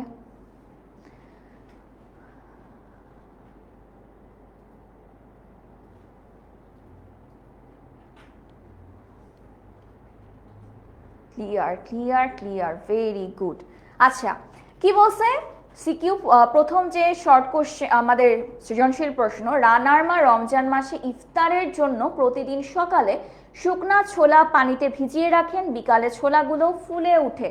বুঝতে পারতেছি কোন প্রক্রিয়ার দিকে যাচ্ছে। তার মা ইফতারের জন্য শরবত তৈরির সময় পানিতে গ্লুকোজ দেওয়ার পর সেটা কি হয়ে গেল? অদৃশ্য হয়ে গেল। 2টা পয়েন্ট আন্ডারলাইন করি, একটা হচ্ছে ছোলাগুলো ফুলে ওঠে, আরেকটা কি? পানিতে গ্লুকোজ দেওয়ার পর তা অদৃশ্য হয়ে গেল। প্রথম প্রশ্ন, দ্রাবক কাকে বলে? সোজা ভাষায় দ্রবণের মধ্যে যেটির পরিমাণ সর্বোচ্চ অবস্থায় থাকে এবং তরল, সেটাকে আমরা কি বলে থাকি? দ্রাবক বলে থাকি। ইমবাইবিশন কি? ইমবাইবিশন এমন একটি প্রক্রিয়া যেখানে কলয়েডধর্মী পদার্থ কি করে? জলীয় জিনিসকে ভেতরে শোষণ করে নেয়। উদাহরণ কি কি হতে পারে? Starch, gelatin, cellulose. আপু যে উদাহরণ দিলাম, কাঠ। ওকে, এরপরে ছোলাগুলো ফুলে ওঠার কারণটা কি? অনেকটা কিসমিসের মতো মনে হচ্ছে না ঘটনাটা? কিসমিসেও তো আপু বলছিলাম যে কিসমিসের ভেতর শর্করা থাকে, শর্করার অণুগুলো খুব ঘনত্ব অবস্থায় থাকে। তুমি যখন পানির ভেতর দিচ্ছ, পানিটার এখানে ঘনত্ব কি ছিল? শর্করার কম। এই তো প্রথমে কারেক্ট অ্যান্সার দিছে নীলুফার, একদম সঠিক। সেটা কি হচ্ছে? সেটা মূলত হচ্ছে অভিস্রবণ প্রক্রিয়া। এই তো পেরে গেছো তোমরা। এই প্রশ্নটা কিভাবে লিখবা? সৃজনশীল লেখার কিছু নিয়ম আছে, ঠিক আছে? একটু ঠান্ডা মাথায় আমরা শুনবো। প্রথম যে কাজটা হবে, তোমার এই প্রশ্নটা উত্তর করার সময় প্রথম লাইনে তুমি লিখে ফেলবা ছোলাগুলো ফুলে ওঠার কারণ অভিস্রবণ প্রক্রিয়া। ওকে, এক লাইনে তুমি এটা লিখে ফেললা। পরের প্যারাতে তুমি অভিস্রবণ প্রক্রিয়া কাকে বলে সেটা একটু ব্যাখ্যা করবা। 3 নাম্বার প্যারাতে তোমার কাজ হবে অভিস্রবণ প্রক্রিয়াটা তুমি যে ব্যাখ্যা করলা সেটার সাথে তোমার এই ঘটনাটার মিল কোথায় সেটা লিখে ফেলবা। আপু তো বলেই দিছি, শর্করার ঘনত্ব বেশি, কি হয়? পানিটা কম থেকে বেশির দিকে চলে যাচ্ছে। তাহলে কি হচ্ছে বলো তো? সেই ক্ষেত্রে অভিস্রবণ প্রক্রিয়াটা সম্পন্ন হচ্ছে। বাস, তুমি পেয়ে যাবা 3-এ 3। এরপরে আসি, রানার মা তৈরিকৃত পানীয়টির প্রক্রিয়া কি? খুবই সিম্পল, খুবই সিম্পল। প্রক্রিয়াটা হচ্ছে ব্যাপন, সেটা তো বুঝতে পারছি। এখন ব্যাপনের কাজগুলা কি? অনেকগুলা কাজ আমরা ইতিমধ্যে এমসিকিউ সলভ করতে করতে শিখেও ফেলছি। কি কি? প্রথমটা কি ছিল বলো তো? তোমার অক্সিজেন কোষের মধ্যে প্রবেশ করা, কার্বন ডাই অক্সাইড বের হয়ে যাওয়া। 1 নাম্বার পয়েন্ট ডান। 2 নাম্বার পয়েন্টটা কি হয়? ওই যে প্রস্বেদনের মাধ্যমে অতিরিক্ত পানিটা কি বের করে দিল, সেটাওকে বের করতে সহায়তা করলো, সেটা কি ব্যাপন প্রক্রিয়া। এবং এই কাজগুলা করার জন্য কি হচ্ছে? উদ্ভিদ তার সালোক সংশ্লেষণ প্রক্রিয়াটাও সম্পন্ন করতে পারতেছে, সব উপাদান তার মধ্যে আসতেছে। সে যখন খাদ্য তৈরি করতে পারতেছে, তার জীবনটাও সুন্দরভাবে চলতেছে। উদ্ভিদ যদি ভালো থাকে, উদ্ভিদ যদি ফল দেয়, তাহলে আমরাও ভালো থাকবো। এই জিনিসগুলা জাস্ট একটু গুছিয়ে গুছিয়ে তোমার লিখতে হবে, ঠিক আছে? ওকে, আর আবারও বলতেছি, তোমরা যারা বৃত্তি পরীক্ষার প্রিপারেশন নিচ্ছ, এখন থেকেই সৃজনশীল প্রশ্ন লেখার প্র্যাকটিস শুরু করে দাও। 20 মিনিটের মধ্যে চেষ্টা করবে প্রত্যেকটা সৃজনশীল প্রশ্ন অ্যান্সার করার, এবং তোমার খাতাটার উপস্থাপন কিন্তু সুন্দর করার চেষ্টা করবে। বৃত্তি পরীক্ষাতে তোমার খাতার প্রেজেন্টেশনটা, তুমি খাতাটা কিভাবে উপস্থাপন করছো সেটা কিন্তু খুবই গুরুত্বপূর্ণ। তুমি যখন সৃজনশীল প্রশ্নটা লিখছো, তখন চেষ্টা করবে যে এত নং প্রশ্নের উত্তর, তারপর ক খ গ ঘ একটু নীলকালির কলম দিয়ে লিখার, এবং একই সাথে একটু প্যারা করে করে জিনিসগুলো লিখবে। আর লাস্ট ক্লাসে আপু যেমন বলেছি যে বৈশিষ্ট্য বা এমন কিছু জিনিস যেগুলো তুমি পয়েন্ট আকারে লিখতে পারো, সেগুলো চেষ্টা করবে পয়েন্ট আকারে লিখার। আর যদি ছোটোখাটো কোনো চিত্র তুমি পারো, সেটাও একটু এঁকে দেওয়ার চেষ্টা করবা সুন্দর মতো। চিত্রটা আঁকার পর নিচে লিখে দিবা যেটা কোন চিত্র, ঠিক আছে? একটু গুছিয়ে তোমার লিখতে হবে। এবং এই তুমি যদি একদম প্র্যাকটিস না করে পরীক্ষার দিন যে বসো, কখনোই সম্ভব না। আর তোমাদের যারা বৃত্তি পরীক্ষা দিচ্ছ, তোমাদের বিজ্ঞান এবং সমাজ পরীক্ষা, বাংলাদেশ ও বিশ্ব পরিচয় একই দিনে, 2টা পরীক্ষা একই দিনে, তো মাথাও গরম থাকবে। তো চেষ্টা করবা আগে থেকে এগুলা ভালো করে প্র্যাকটিস করে যাও, এবং প্র্যাকটিসটা এখন থেকেই শুরু করে দাও, ঠিক আছে? ওকে, কারা কারা প্রিপারেশন নিচ্ছেন এভাবে একটু দেখে আপুকে জানান, নাকি এক কান দিয়ে শুনে আরেক কান দিয়ে বের করে দেন যে আপু যা ইচ্ছা বলুক, আমি আমার মতোই চলবো, কোনো প্র্যাকটিস করব না, পরীক্ষার হলে যেয়ে আমি দেখাবো ধামাকা। এটা হয় না কখনো। প্র্যাকটিস তোমার আগে থেকেই করতে হবে। ওকে,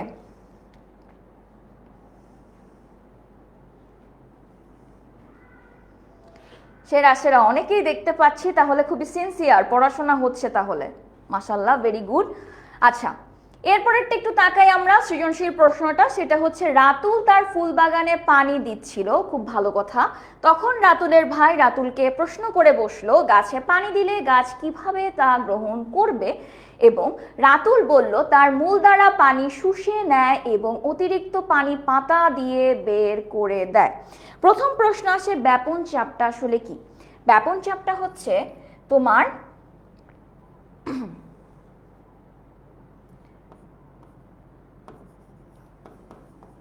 ব্যাপন প্রক্রিয়ায় তো অনেক অণুপরমাণু থাকে।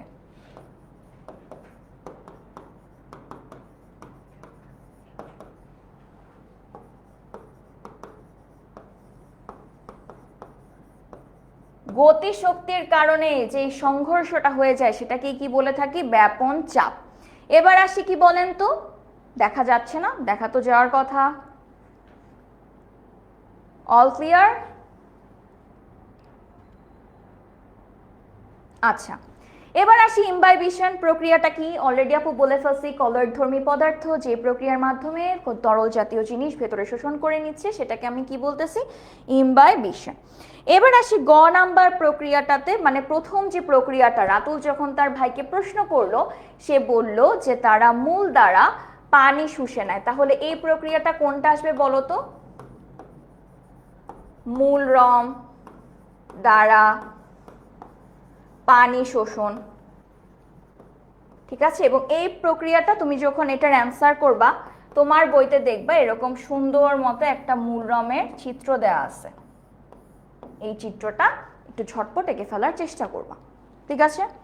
এবং আরেকটা চিত্রও কিন্তু বইতে আছে, এভাবে কোষস্থ পানির মধ্যে কি কি হয়ে থাকে, একটা থেকে যে আরেকটার মধ্যে চলে যাচ্ছে, সেই চিত্রগুলো জাস্ট ছোট্ট করে এঁকে দিলেই হবে। একদম তোমার বইয়ের মতো হুবহু হতে হবে না, টিচারকে বুঝাতে পারলেই তুমি মার্কস পেয়ে যাবা। জাস্ট একটু সুন্দর করে আঁকবা, ওকে। আচ্ছা, এরপর আসি হচ্ছে উদ্দীপকের দ্বিতীয় প্রক্রিয়াটি। যেমন হচ্ছে কি করতেছে, অতিরিক্ত পানি পাতা দিয়ে বের করে দেয়। তো অতিরিক্ত পানি পাতা দিয়ে বের করে দেয় কোন প্রক্রিয়া? ভেরি সিম্পল, প্রশোধন প্রক্রিয়া। তারপর আমরা কি আপু যেভাবে বললাম সৃজনশীল প্রশ্নে অ্যান্সার করতে হবে সেভাবে লিখে ফেলবা। আর যদি তোমাদের আরো বেশি প্রয়োজন হয়, তোমরা কিন্তু লেকচার যে শীটটা আছে সেখানে কিন্তু প্রত্যেকটা সৃজনশীল প্রশ্নের উত্তর দেওয়া আছে কিভাবে লিখতে হবে তোমার, ঠিক আছে, ওকে। এরপর এটা দেখি, রিসা শীতে মামার বাড়িতে বেড়াতে গেলে মামার সবজির খামার দেখতে গিয়ে লক্ষ্য করলো যে কিছু গাছ নিস্তেজ, কিছু গাছ সতেজ। সে মামাকে কারণ জিজ্ঞাসা করলো। এ ব্যাপারে মামা তাকে উদ্ভিদের পানি ও খনিজ লবণ শোষণ, দেখেন উদ্ভিদের পানি এবং খনিজ লবণ শোষণ এবং বাষ্পমোচন প্রক্রিয়ার বর্ণনা দিলেন। ক নম্বরে বলছে প্রশোধন কাকে বলে? পারবো। মাছের পটকাকে অর্ধভেদ্য পর্দা বলা হয় কেন? এটা আপু বলে দিছি কিভাবে অ্যান্সার করতে হবে। তৃতীয় প্রক্রিয়া, তৃতীয় প্রক্রিয়া বলতে এখানে মূলত কিসেকে বোঝানো হচ্ছে বলো দেখি? তৃতীয় 3 নাম্বার প্রক্রিয়াটা কোনটা হবে?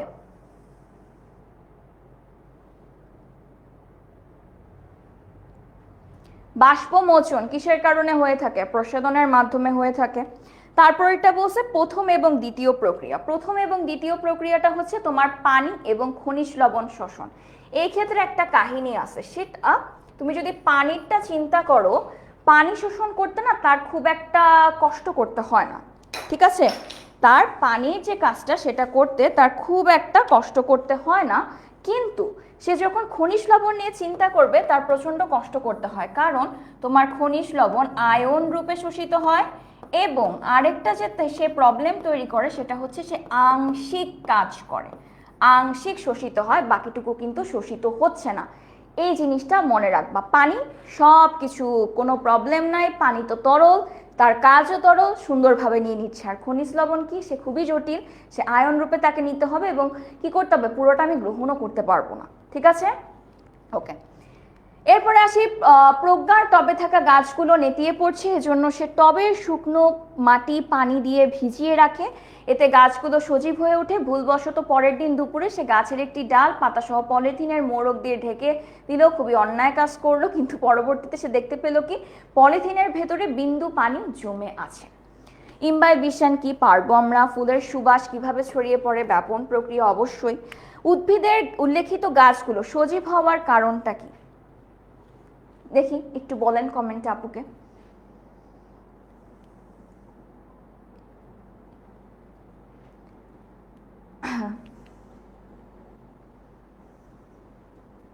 কি হবে বলেন বলেন বলেন, কি হবে? সতেজ কেন হয়ে উঠলো? একটা জিনিস যখন রুক্ষ থাকে সে সতেজতা পায় কখন? যখন তার প্রয়োজনীয় জিনিসটা চলে আসে তার কাছে। প্রয়োজনীয় জিনিসটা কি উদ্ভিদের ক্ষেত্রে? পানি। সে যখন পানিটা পেয়ে গেল তখন সে কি হয়ে গেল, মানে একদম সজীব হয়ে উঠলো। তাহলে এই ক্ষেত্রে আমরা কোন প্রক্রিয়াটা বর্ণনা করব? অবশ্যই পানি শোষণ যে প্রক্রিয়াটা আছে সেটা আমাদের বর্ণনা করতে হবে। এরপরের প্রক্রিয়াটা আসি, কখনো উদ্দীপকের দ্বিতীয় শরীরবৃত্তীয় প্রক্রিয়াটি উদ্ভিদের জন্য প্রয়োজনীয় হলেও কখনো কখনো তা উদ্ভিদের মৃত্যুর কারণ হয়। এই যে পলিথিনের পরিমাণে বিন্দু বিন্দু পানি জমেছিল সেটা আসলে কি? এটা উত্তর দিয়ে ফেলেন আপুকে।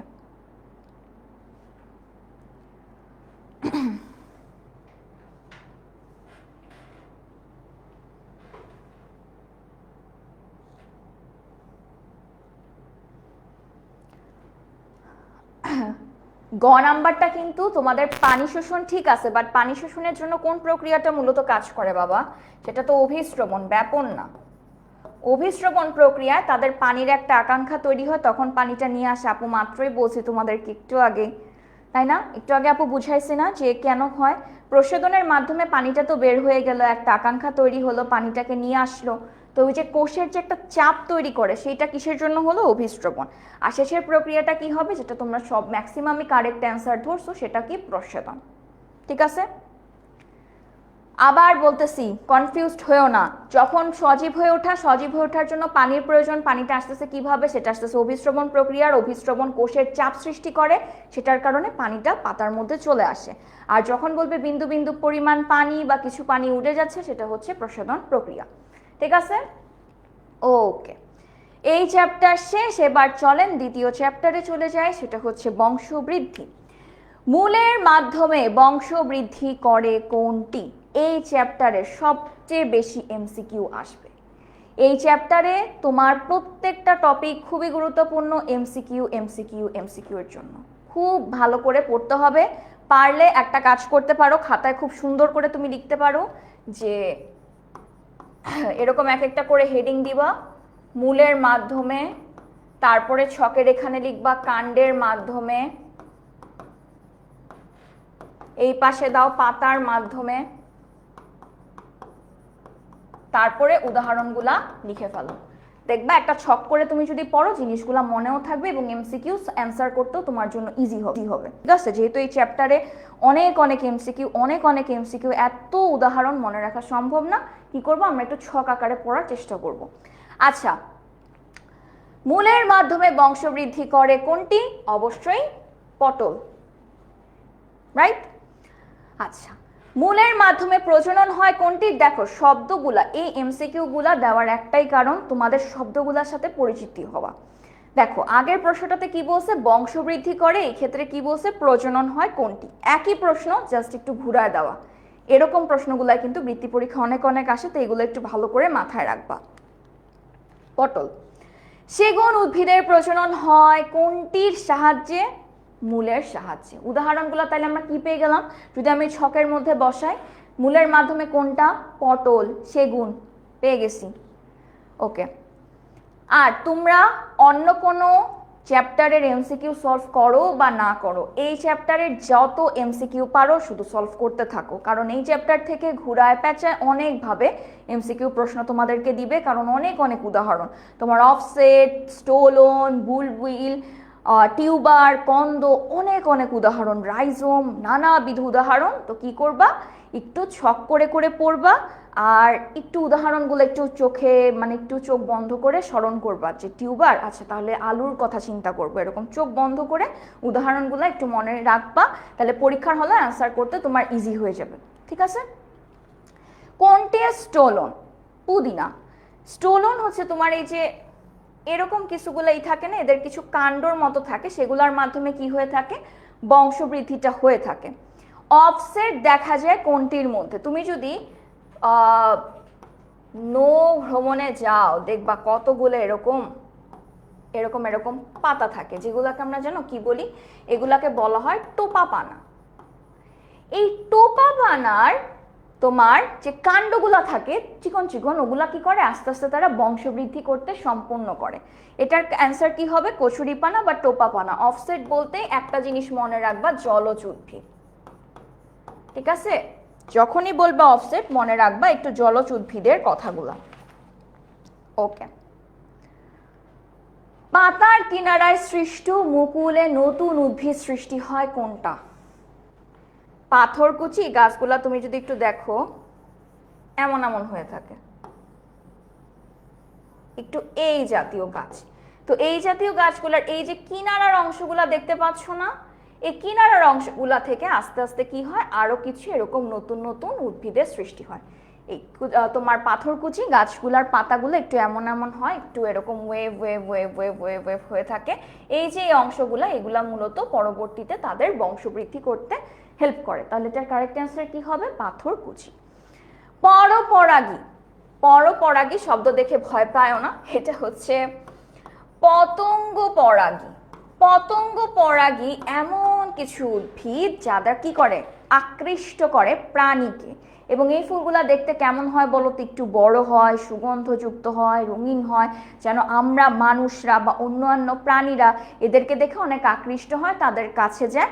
তখন কি হয়, ওই যে যেই বাহকটা কাছে গেল তার শরীরের মধ্যে পরাগরেণু লেগে যায়। ফুলের মধ্যে আমরা শিখছি না লাস্ট ক্লাসেও, দুইটা অংশ থাকে, একটা কি পরাগরেণু, আর এই পরাগরেণুটা যেতে হয় কোথায়? গর্ভাশয়। কিভাবে যায়? পতঙ্গের ক্ষেত্রে মনে করো পাখি যেয়ে বসলো বা ফুল যেয়ে বসলো বা আমরাই হাতে ধরলাম, তখন কি হবে, ওই যে পরাগরেণুটা হাতে লেগে যায়। তারপর যদি আমরা আরেকটা ফুলকে ধরি, তখন এই পরাগরেণুটা ওই ফুলে যে ওই ফুলের গর্ভাশয়ে যেয়ে তার নিষেক কাজটা সম্পন্ন করবে। ঠিক আছে, ওকে, শিমুল ফুল। এরপর আসি পরপরাগায়ন। দুইটা শব্দ আসবে, একটা হচ্ছে স্বপরাগায়ন এবং আরেকটা আসে পরপরাগায়ন।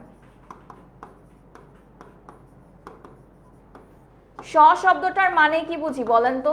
নিজের। কিভাবে নিজের? একই গাছে একই ফুল।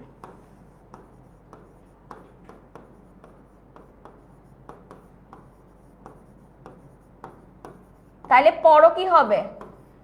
ভিন্ন গাছ ভিন্ন ফুল। সংক্ষেপ করে মনে রেখেন।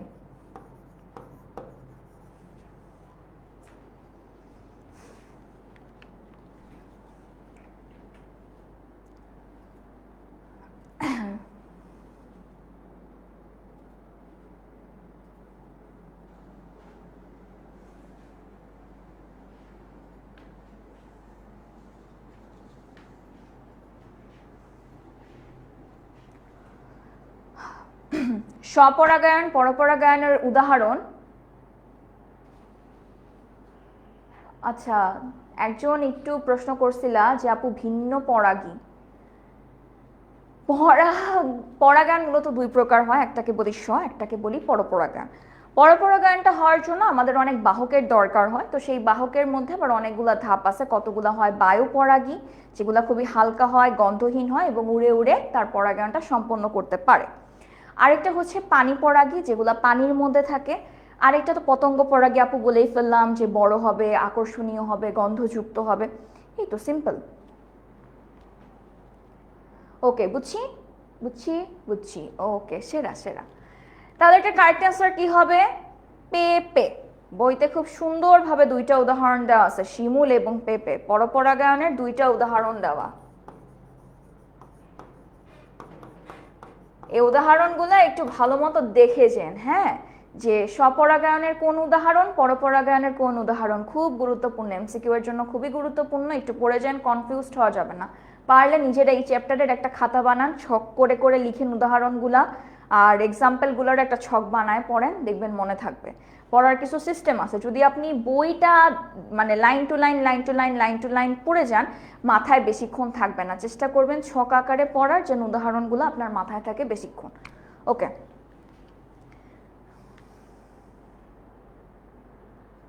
ওকে, এবার আসি হচ্ছে পরাগায়ন ফল বীজ উৎপাদন প্রক্রিয়ার পূর্ব শর্ত। কারণ পরাগায়ন কি করে? ফুল সৃষ্টি করে, নিষেক ঘটায়, জাইগোট সৃষ্টি করে। প্রথম কথা, পরাগায়নে কি হচ্ছে? পরাগায়ন জিনিসটা আসলে কি? মিলন। কিসের মিলন?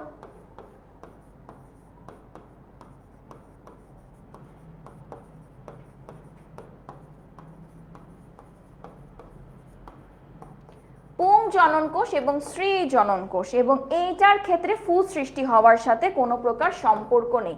ফুল সৃষ্টি হয় অন্য প্রক্রিয়ায়, কিন্তু পরাগায়ন যদি বলে দুইটা কাজ হবে। নিষেক, নিষেক শব্দটার মানে কি? যে আপু একটু আগে লিখলাম না, পুং জনন কোষ এবং স্ত্রী জনন কোষের যে মিলন, এটাই হচ্ছে তোমার মূলত নিষেক। আরেকটা কি? এই যে নিষেকের মাধ্যমে এদের যে অপত্য কোষটা তৈরি হয়, এই যে অপত্য কোষ, এই অপত্য মানে কি এখনো পুরোপুরি তার গঠন হয়নি, এটাকে আমরা বিজ্ঞানের ভাষায় কি বলে থাকি, জাইগোট। ঠিক আছে, বুঝতে পারছি পরাগায়ন মানে কি, পুংজনন কোষ স্ত্রী জনন কোষের মিলন প্রক্রিয়াটাকে বলি নিষেক, তার মাধ্যমে যেটা তৈরি হয় সেটাকে বলি অপত্য কোষ, মানে সেটা পরিপক্ক না, যেটাকে বিজ্ঞানের ভাষায় আমি কি বলতেছি, জাইগোট। এবং পরাগায়নের সাথে ফুল সৃষ্টি করার কোনো সম্পর্ক নাই, ফুল তোমার অলরেডি তৈরি হয়, এরপর পরাগায়নটা সম্পূর্ণ হয়। আচ্ছা, এরপরে আসি বায়ুপরাগী ফুলের বৈশিষ্ট্য। বায়ুপরাগী আপু বলে ফেলছি যে সেগুলা পরাগরেণু হালকা মিলে গেছে, গর্ভমুণ্ড আঠালো, ফুল গন্ধহীন, তিনটাই কারেক্ট অ্যান্সার। পানি পরাগী তাহলে ফুলের বৈশিষ্ট্যগুলা কি, বর্ণ গন্ধ মধুগ্রন্থিহীন, আকারে ক্ষুদ্র, হালকা অসংখ্য, স্ত্রী ফুলের বৃন্ত লম্বা, পুং ফুলের বৃন্ত, এটা হবে বৃন্ত নট বৃত্ত, ছোট, কি হবে কারেক্ট অ্যান্সার, এটা এবং এটা। মধুগ্রন্থিহীন হবে না, ঠিক আছে, মধুগ্রন্থিহীন এই ক্ষেত্রে না। এরপরে এটা খুবই সুন্দর একটা চিত্র, এটা কি বলেন তো, স্ত্রী গ্যামেটের, ঠিক আছে,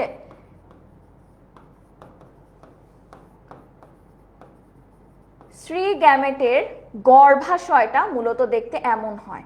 এই গর্ভাশয়ের তোমার এই যে মাঝের যে রানী, তাকে কি বলে থাকি, ডিম্বাণু। তার পাশে যে দুইজন অ্যাসিস্ট্যান্ট থাকে তাদের নামও অ্যাসিস্ট্যান্টের মতো, সহকারী কোষ। এর উপরে যেটা থাকে এটাকে আমরা কি বলি, সেকেন্ডারি নিউক্লিয়াস বা কেন্দ্রিকা। আর উপরে তিনটাকে কি বলি, প্রতিপাদ কোষ। এই জিনিসগুলো একটু মনে রাখেন, হ্যাঁ, গর্ভাশয়ের এই জিনিসটা থেকে অনেক অনেক এমসিকিউ চলে আসে, তাই এই জিনিসগুলো একটু ভালো মতো দেখেন। মাঝের অংশটাকে বলা হয় ডিম্বাণু, এটাই হচ্ছে মেইন। নিষেকের ক্ষেত্রে তোমার যেই পুংজনন কোষ আসবে তাকে কিন্তু চলে আসতে হবে ঠিক এই ডিম্বাণুর কাছে, তখনই তাদের নিষেকটা সম্পূর্ণ হবে। এবং এই ডিম্বাণুকে গার্ড দিয়ে রাখে দুইটা কোষ, সেটাকে আমরা বলে থাকি কি, সহকারী কোষ। তার ঠিক উপরে যে দুইটা ছোট ছোট থাকে সেগুলোকে আমরা বলে থাকি সেকেন্ডারি নিউক্লিয়াস, ঠিক আছে। আর তার একদম টপে যে থাকে তাকে আমরা বলে থাকি প্রতিপাদ কোষ। তাহলে এই প্রশ্নটায় চিহ্নিত অংশগুলো তাহলে আসলে কি, সেটা হবে সেকেন্ডারি নিউক্লিয়াস। চিত্রটা বুঝতে পারছি, লেবেলিং বুঝবো আমরা।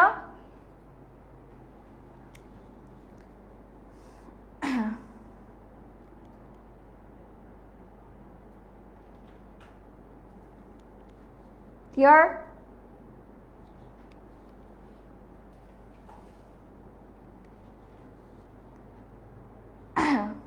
আচ্ছা, এরপরে এই অংশটি, ঠিক আছে, এই যে এই অংশটি নিয়ে যে পড়াশোনা করলাম, এটা কি, ভ্রূণ গঠনে সহায়তা করে, এন্ডোস্পার্ম উৎপন্ন করে, বীজ গঠন করে। অবশ্যই তিনটা কাজই করে। অবশ্যই ভ্রূণ মানে কি, ওই যে পুংজনন কোষ স্ত্রীজনন কোষ হয়ে যে ছোট্ট অংশটা তৈরি হলো সেটাকে আমরা জাইগোটও বলি, ভ্রূণও বলি, সেটা আস্তে আস্তে আস্তে আস্তে বড় হয়।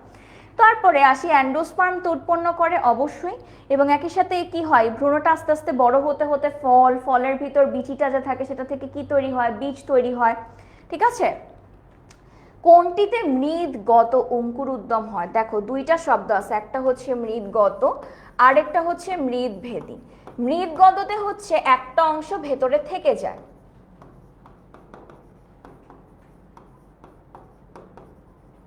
আর মৃদভেদী যেটা সেখানে সবকিছুই বের হয়ে যায়, বীজপত্র বলো মূলত্বক বলো সবকিছুই কি হয়ে যাবে, বের হয়ে যায়। এবার আসি উদাহরণের দিকে, তাহলে মৃদগত অঙ্কুর উদ্গম কোনগুলা হবে, সেটা হবে ছোলা এবং ধান, মূলত এই দুইটাতে তোমার মৃদগত অঙ্কুর উদ্গম হয়ে থাকে। আর বাকি যেগুলো সেগুলাতে কি হয়, মৃদভেদী, মানে সব কিছু ভেদ করে বের হয়ে উপরে চলে আসে, ঠিক আছে। ওকে, তারপরে মৃদগত অঙ্কুর উদ্গম কোথায় দেখা যায়, আপু একটু আগে একটা উদাহরণের সাথে আরেকটা লিখে দিছি, ধান এবং ছোলা, তার মানে এটা কি হবে, ধান। যৌগিক ফল, দেখো ফল তৈরি করার অনেকগুলো প্রক্রিয়া আছে, একটু আগে আপু গর্ভাশয়টা দেখালাম না, যখন এই পুরো গর্ভাশয়টা ফলে পরিণত হচ্ছে, এই যে গর্ভাশয়টা এরকম ছিল, এখানে তিনটা প্রতিপাদ কোষ ছিল, দুইটা গৌণ নিউক্লিয়াস ছিল, মাঝে একটা ডিম্বাণু, পাশে দুইটা সহকারী কোষ। এই পুরা জিনিসটা যখন তোমার ফলে পরিণত হচ্ছে, প্রকৃত ফল। আর কিছু কিছু ক্ষেত্রে কি দেখা যায়, ছোট ছোট ছোট ছোট জিনিসগুলা একটা পুরো ফলে তৈরি হয়। তুমি যদি আনারসের দিকে তাকাও, আনারসের দেখবে এটার মধ্যে অনেকগুলো অংশ আছে, ওই যে কাটার মতো যে অংশগুলা থাকে না, আনারসের অংশগুলো অনেকটা দেখতে এমন প্রকৃতির হয় না? তুমি কিন্তু চাইলেই যে এক একটা অংশকে এই যে এরকম, একটা সেকেন্ড, এই যে এরকম এক একটা অংশকে নিয়ে নিয়ে তুমি খেতে পারো, কারণ এটার মধ্যে তাহলে কি অনেকগুলো অংশ একসাথে হয়েছে না? এরকম এরকম পার্টিকুলার এক একটা অংশকে কিন্তু তুমি নিয়ে নিয়ে খেতে পারো। তাহলে এই ফলটা আসলে কিভাবে তৈরি হলো? অনেক অনেক অনেক অনেক অনেক অনেক অংশগুলো মিলে যুক্ত হয়ে এই পূর্ণাঙ্গ ফলটা হয়েছে, এবং এই যাবতীয় ফলকে আমরা কি বলে থাকি? যৌগিক ফল। ঠিক আছে, তাহলে যৌগিক ফলের উদাহরণ কি? আনারস। বুঝতে পারছি আমরা প্রকৃত ফল যৌগিক ফল কিন্তু আপু বলে ফেলছি। গর্ভমণ্ডলে স্থানান্তরিত হওয়ার পর পরাগরেণুটা কি ফুলে উঠে আবরণ ভেদ করে বেরিয়ে আসে নাকি শুকিয়ে যায়? প্রথম কথা, শুকিয়ে গেলে এটা কোনো কাজই করবে না, তাহলে এটার কারেক্ট অ্যান্সার কি হবে? ফুলে ওঠে এবং আবরণ ভেদ করে বেরিয়ে আসা। নিষিক্তকরণের পর কোনটি ফলে পরিণত হয়? অলরেডি বলে ফেলছি, পুরো যে গর্ভাশয়টা সেটা ফলে পরিণত হয়। ওকে, কোন উদ্ভিদে স্বপরাগায়ন ঘটে? কি কি বলছি? শিমুল এবং পেঁপেতে তোমার কি পরপরাগায়ন, তাহলে কারেক্ট অ্যান্সার কি হবে? স্বপরাগায়ন ঘটে থাকে মূলত সরিষায়। দেখো আপু যখন অ্যান্সার মানে এটা দাগালাম কি হলো, আমি একটা জিনিস মনে রাখছি যে পরপরাগায়নের উদাহরণ কি, যেহেতু ছোট ছিল শিমুল আর পেঁপে, ওই দুইটা আমি মাথায় রাখছি, এরপরে আমি জাস্ট অপশন দেখে দাগায় ফেলছি। এটাও কিন্তু এক প্রকার স্ট্র্যাটেজি, ঠিক আছে, এমসিকিউ দাগানোর ক্ষেত্রে। ওকে, তো এমসিকিউ বুঝতে পারছি কোন কোন টপিকগুলো ইম্পর্টেন্ট এই চ্যাপ্টারে। মূলত পুরোটাই এমসিকিউর জন্য একদম পারফেক্ট একটা চ্যাপ্টার। তো যেভাবে আপু পড়তে বললাম সেভাবে একটু পড়ার চেষ্টা করো, তাহলে পারবা। ক্লিয়ার?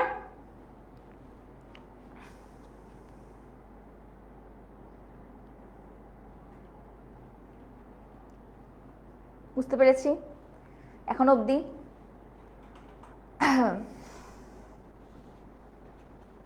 ওকে, সামিন বলে ফেলছে কালকে সায়েন্স এক্সাম, অল ক্লিয়ার, সেরা সেরা, বেস্ট অফ লাক। বাকিদের ক্লিয়ার ক্লিয়ার ক্লিয়ার? ওকে, সবাই বলতেছে ওকে, ঠিক আছে, চলেন এবার আসি যৌন এবং অযৌন প্রজননের মধ্যে পার্থক্য। খুবই সিম্পল। যৌন প্রজনন যখন আমরা পড়বো তখন মনে রাখতে হবে পুংগ্যামেট এবং স্ত্রী গ্যামেটোফাইটের তোমার দেখো যে প্রক্রিয়ায় দুটি ভিন্ন ধর্মী জনন কোষের মিলন ছাড়াই জনন কাজ সম্পূর্ণ হয় সেটাকে আমরা কি বলতেছি? অযৌন প্রজনন। কিন্তু যেসব তোমার জনন ক্ষেত্রে তোমার দুটি ভিন্ন ধর্মী জনন কোষ, তার মানে কি উদ্ভিদের ক্ষেত্রে পুংগ্যামেট স্ত্রী গ্যামেটের যখন মিলন ঘটলো, পুংগ্যামেটটা একরকম দেখতে, স্ত্রী গ্যামেটটা একরকম দেখতে, তাহলে কি দুইটা ভিন্ন ধর্মী জনন কোষের মিলনের মাধ্যমে প্রজনন কাজটা সম্পন্ন হচ্ছে না, সেটাকে আমরা বলবো হচ্ছে তোমার যৌন প্রজনন। খুবই সিম্পল। এবং আরেকটা জিনিস মনে রাখবা, অযৌন প্রজননটা মূলত হয়ে থাকে নিম্ন শ্রেণীর জীব, ওই যে ভাইরাস ব্যাকটেরিয়া, এদের মধ্যে এত ভ্যারিয়েন্ট থাকেন, এরা মূলত অযৌন প্রক্রিয়ায় তাদের প্রজনন কাজটা সম্পন্ন করে। কিন্তু আমাদের মতো বা উদ্ভিদের মতো উন্নত প্রজাতির জীবের যৌন প্রজনন সম্পন্ন হয়। ঠিক আছে, চুপড়ি আলুকে বুলবিল কেন বলা হয়? খুবই গুরুত্বপূর্ণ একটা শর্ট প্রশ্ন। সেটা হচ্ছে উদ্ভিদের ক্ষেত্রে তুমি মাঝে মাঝে দেখবা যে মনে করো এটা একটা গাছ,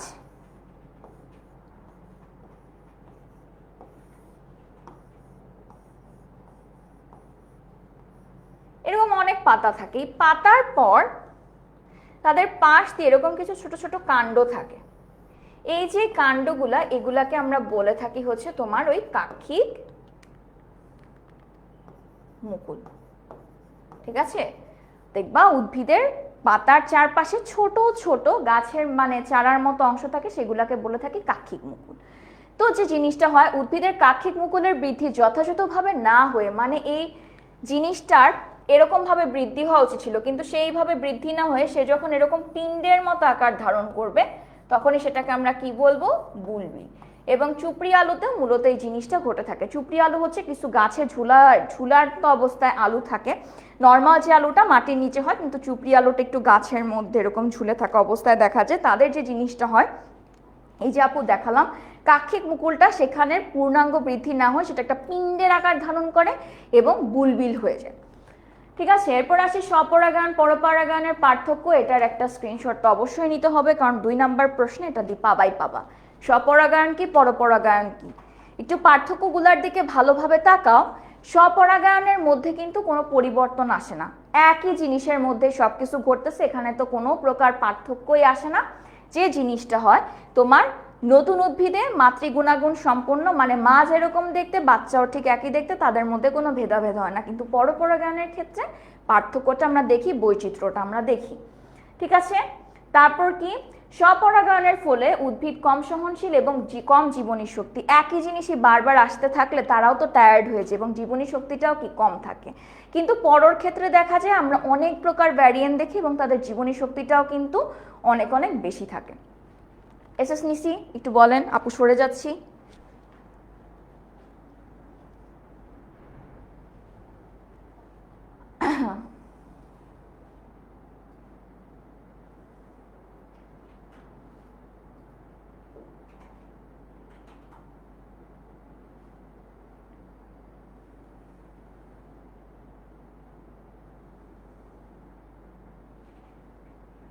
ওকে, ডান। পরাগায়নের জন্য পাতা শ্যাওলা কিভাবে অভিযোজিত হয়? জিনিসটা হচ্ছে পাতা শ্যাওলা পানি পরাগী, প্রথম অপশন। সে আসলে কি, সে পানি পরাগী। তাহলে তার জিনিসটা যে হয়, সে খুবই আকারে ক্ষুদ্র, হালকা এবং অসংখ্য থাকে এবং তারা পানিতে কি সহজে ভাসতে পারে। এবং এসব ফুলের সুগন্ধ একদমই নেই। এবং স্ত্রী ফুলের দেখবা, তুমি যদি এরকম ফুলের অংশটা তুমি যদি দেখো, ওদের এই যে নিচের অংশটা অনেক বেশি লম্বা থাকে স্ত্রী ফুলের ক্ষেত্রে, এবং পুং ফুলের ক্ষেত্রে তুমি যদি চিন্তা করো তাদের এই নিচের অংশটা তুলনামূলকভাবে একটু ছোট থাকে। ঠিক আছে, এর জন্য সে নিজেকে অভিযোজিত করে যেন সে ভাসতে পারে। পাতা শ্যাওলার মূল কাজে থাকে সেজন্য পানিতে ভাসতে পারে, এর জন্য তার কি হয়, স্ত্রী যেটা আছে তাদের বৃন্তটা অনেক লম্বা থাকে এবং পুংয়ের বৃন্তটা একটু ছোট থাকে। ঠিক আছে, প্রকৃত এবং অপ্রকৃত ফল আপু অলরেডি বলে ফেলছি, যখন পুরো গর্ভাশয়টা ফলে পরিণত হলো সেটাকে আমরা বলতেছি কি, প্রকৃত ফল। আর যেটার বাকি মানে অন্যান্য অংশ একটু বৃদ্ধি পেয়ে পেয়ে মানে জোড়াতালি লাগায় যে ফলটা তৈরি হয় সেটাকে আমরা বলি অপ্রকৃত ফল, জোড়াতালি লাগানো ফল। আচ্ছা, লাউ একটি ফল, ব্যাখ্যা করো কেন লাউ একটা ফল হইলো, বলেন তো। ফল তৈরি হওয়ার জন্য কি প্রয়োজন? গর্ভাশয়টা প্রয়োজন। গর্ভাশয়তে এমন একটা উদ্দীপনা দরকার যে উদ্দীপনার কারণে সে বৃদ্ধি পেয়ে পেয়ে সেটা একটা ফলে পরিণত হয়। ঠিক আছে, ওকে। শাকিল, কি সমস্যা ভাইয়া? দেখা যাচ্ছে না, আমি তো দেখতে পাচ্ছি সব ক্লিয়ার। তোমার মেবি নেটওয়ার্কে প্রবলেম দেখা দিচ্ছে।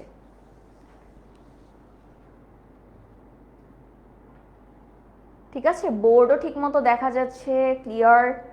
আপু দেখতে পাচ্ছি সব ক্লিয়ার। ওকে, ঠিক আছে। এখন আছে ছোলা বীজ থেকে কিভাবে নতুন শিশু উদ্ভিদ জন্মায়। ছোলা বীজের দুইটা অংশ থাকে, বীজত্বক, এবং আরেকটা অংশ থাকে কি বলছো একজন, পাতা শ্যাওলা। কি পাতা শ্যাওলা হচ্ছে, তুমি ওই যে শাপলার সাথে যে অংশগুলা দেখো না এরকম, আমরা যখন ছোটবেলায় শাপলা ফুল আঁকতাম, দাঁড়াও কোথায় প্রশ্নটা, এখানে।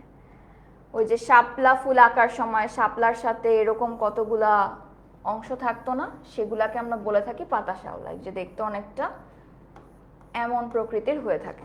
ঠিক আছে, আচ্ছা, এরপরের প্রশ্নটা কি ছিল, যে হচ্ছে তোমার কি হয়, ছোলা বীজ কিভাবে সেটা শিশু উদ্ভিদে পরিণত হয়। যথাযথভাবে সে যখন তাপ পাচ্ছে, পানি পাচ্ছে, অক্সিজেন পাচ্ছে, তখন তার যে ভ্রূণ কাণ্ডটা আছে, ছোট যে বাবু কাণ্ডটা থাকে, সেটা মাটি ভেদ করে উপরের দিকে উঠে আসে এবং তোমার যে বীজপত্রটা মানে যে বীজের যে অংশটা সেটা কিন্তু মাটির নিচে থেকে যায় এবং এভাবে কি হয়, সেখানে মৃদগত অঙ্কুর উদ্গম হয়ে থাকে। মৃদগতটা আপু কি বলছে, একটা জিনিস ভেতরে থাকে। ছোলার ক্ষেত্রে তোমার যে বীজপত্রটা, তার যে বীজ যেটা থেকে আবার নতুন একটা গাছ তৈরি হবে, সেটা মাটির নিচেই থেকে যায়, কিন্তু তার উপরের যে ছোট্ট কাণ্ডটা আছে সেটা উপরের দিকে উঠে বলে যে হ্যাঁ আমি জীবিত আছি। তো সেটাই হচ্ছে মৃদগত অঙ্কুর উদ্গম, যেটা মূলত ছোলায় হয়ে থাকে। ঠিক আছে, এবার একটু সৃজনশীল প্রশ্ন দেখি। রিমি তার মামার বাড়িতে বেড়াতে গিয়ে সরিষা ক্ষেত দেখে মামাকে জিজ্ঞেস করলো এগুলা কি ফুল। খুবই চমৎকার প্রশ্ন। মামা বলল হ্যাঁ এগুলা হচ্ছে সরিষা ফুল। রিমি ফুলগুলোতে নানা রকম কীটপতঙ্গের ঘুরে বেড়ানো দেখে মামার নিকট কীটপতঙ্গের ঘুরে বেড়ানোর কারণ জানতে চাইলো। অলরেডি আমরা ধরে ফেলছি কি কারণ, এবং মামা বলল মধু খেতে ও সুন্দর রঙের আকর্ষণে কীটপতঙ্গ ফুলে ফুলে ঘুরে বেড়ায়। প্রথম প্রশ্ন, পরাগায়ন কি? আমরা জানি পরাগায়ন কাকে বলা হয়।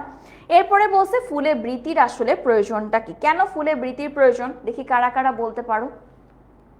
বৃতি, আমরা তো ফুল আঁকতে জানি তাই না, আচ্ছা, কোথায় একটু এঁকে দেখানো যায়? এখানে এঁকে দেখাই।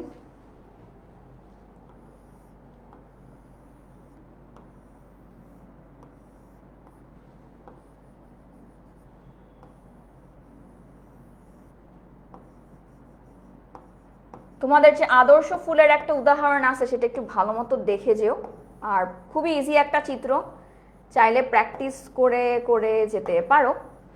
এই যে এটা একটা ফুল, এটা হচ্ছে পাপড়ি, কিন্তু বিজ্ঞানের ভাষাটাকে কি বলি? দলমণ্ডল। এটাকে আমরা বলি পুংগ্যামেট বা পুংস্তবক। এই যে মাঝের একে কি বলি? গর্ভাশয় বা স্ত্রীস্তবক। এখানে কি থাকবে? বৃতিটা থাকবে, রাইট? বৃতিটা এমন একটা জিনিস, মূলত বলা যায় ফুলের একটা পিলার। ফুলকে যেটার উপর তুমি তৈরি করবা সেটাই কি মূলত হচ্ছে বৃতি। ঠিক আছে? দেখা যাচ্ছে না? পুরের চিত্রটা কি দেখা যাচ্ছে না? দেখা তো যাচ্ছে, ক্লিয়ারলি দেখা যাচ্ছে। ঠিক আছে? বৃতিটা কি মূলত বলো তো? পিলার। ফুলের সবগুলো অংশ মূলত এটার উপর তৈরি হয় এবং সেটা কি করে? নানা রকম আঘাত থেকে ফুলকে মূলত রক্ষা করে। রোজিনা জিজ্ঞেস করছে, আপু একটা সৃজনশীল প্রশ্ন কয় পৃষ্ঠা লিখতে হবে? আচ্ছা ঠিক আছে। প্রথম কথা, সায়েন্স যদি তোমার এই যাবতীয় প্রশ্নগুলো চলে আসে, যেটা হচ্ছে তোমার উদ্ভিদের জীবন, প্রাণীর জীবন, কিভাবে কি হচ্ছে, সেই ক্ষেত্রে প্রথম পৃষ্ঠাতে কড নাম্বারটা এক লাইনে লিখলেই তোমার জন্য যথেষ্ট, কোনো প্রকার বানান ভুল করবা না। খ নাম্বারটা ওই পৃষ্ঠাতেই তুমি একটু নিচেতে লিখতে পারো, 2টা প্যারা করে গুছিয়ে লিখবা। গ নাম্বারটা জাস্ট তোমার 3টা প্যারা। এখন তোমার 3টা প্যারা করতে কতটুকু লাগবে সেটা তো আপু বলতে পারবো না, কারণ এক একজনের হাতের লেখা এক এক রকম হয়ে থাকে। এরপরে 4 নাম্বারটা তো তুমি একটু প্যারা প্যারা করে লিখতে পারো, 3 থেকে 4টা প্যারাতে লিখতে পারো। এখন এক একজনের হাতের লেখা তো এক এক রকম হয়, আর পেজ গুনে গুনে নাম্বার তো কখনোই দেওয়া হয় না। তুমি কিভাবে লিখছো, কিভাবে উত্তর করছো সেটা গুরুত্বপূর্ণ। ঠিক আছে? আচ্ছা, রিমির দেখা ফুলের অভিযোজন ব্যাখ্যা করো। সরিষা ফুল, সরিষা ফুল কি হয়ে থাকে বলো তো? একটু হালকা হয়, একটু উড়ে উড়ে বেড়ায়, বায়ু পরাগী ফুল। এবং এরপরেরটা কি আসে? ফল ও বীজ উৎপাদনে রিমির দেখা প্রক্রিয়াটা কি? সেটা কি? সেটা কি পতঙ্গ পরাগী? এই যে ফল এবং বীজ তৈরি হলো সুন্দর মতো, এই প্রক্রিয়াটাকে আমরা কি বলবো? এটা অনেকটা কি নিষেক প্রক্রিয়ার সাথে আমাদের মিলে যাচ্ছে, তাই তো? পরাগায়ন মূলত। এটাকে আমরা কি বলবো? এই পুরো প্রক্রিয়াটা হচ্ছে আমাদের সেই পরাগায়ন প্রক্রিয়া। এবং এই প্রক্রিয়াটার গুরুত্ব কি? পরাগায়ন যদি না হয়, ফুলের মধ্যে যদি নিষেক না হয়, দেখা তো যাচ্ছে। খ নাম্বার বুঝে পাই না। এখন তো দেখা যাচ্ছে, সবই ক্লিয়ারলি দেখতে পাচ্ছি আমি। তোমাদের যাদের প্রবলেম হচ্ছে, মেবি নেটের কোনো প্রবলেম বা নেটওয়ার্ক ইস্যু হচ্ছে তোমাদের। আচ্ছা, তো পরাগায়নের কেন গুরুত্ব? পরাগায়ন যদি না হয় ফুলের মধ্যে বংশবৃদ্ধি হবে না, ফলটাও পূর্ণাঙ্গভাবে তৈরি হবে না। ফল যদি না হয় তখন আমরাও আমাদের যে ফলের চাহিদা সেটাও পূরণ করতে পারবো না। ওকে, দেখতে প্রবলেম হয়, দেখতে তো প্রবলেম হওয়ার কথা না। দেখা যাচ্ছে, এই তো মারিয়া বলে ফেলছে, তোমাদের বাকিদের মেবি একটু নেটওয়ার্ক ইস্যু হচ্ছে, একটু ঠিক করে ফেলি। অযৌন জনন কাকে বলে? একটু আগে আমরা পড়ে ফেলছি, যখন ভিন্ন ধর্মী গ্যামেটের মধ্যে মিলন না ঘটে সেটাকে অযৌন। আনারস কি ধরনের ফল? এটাও বলে ফেলছি, এটা একটা যৌগিক ফল, কারণ ক্ষুদ্র ক্ষুদ্র ক্ষুদ্র ক্ষুদ্র অনেকগুলো অংশ মিলে মূলত এটা তৈরি হয়।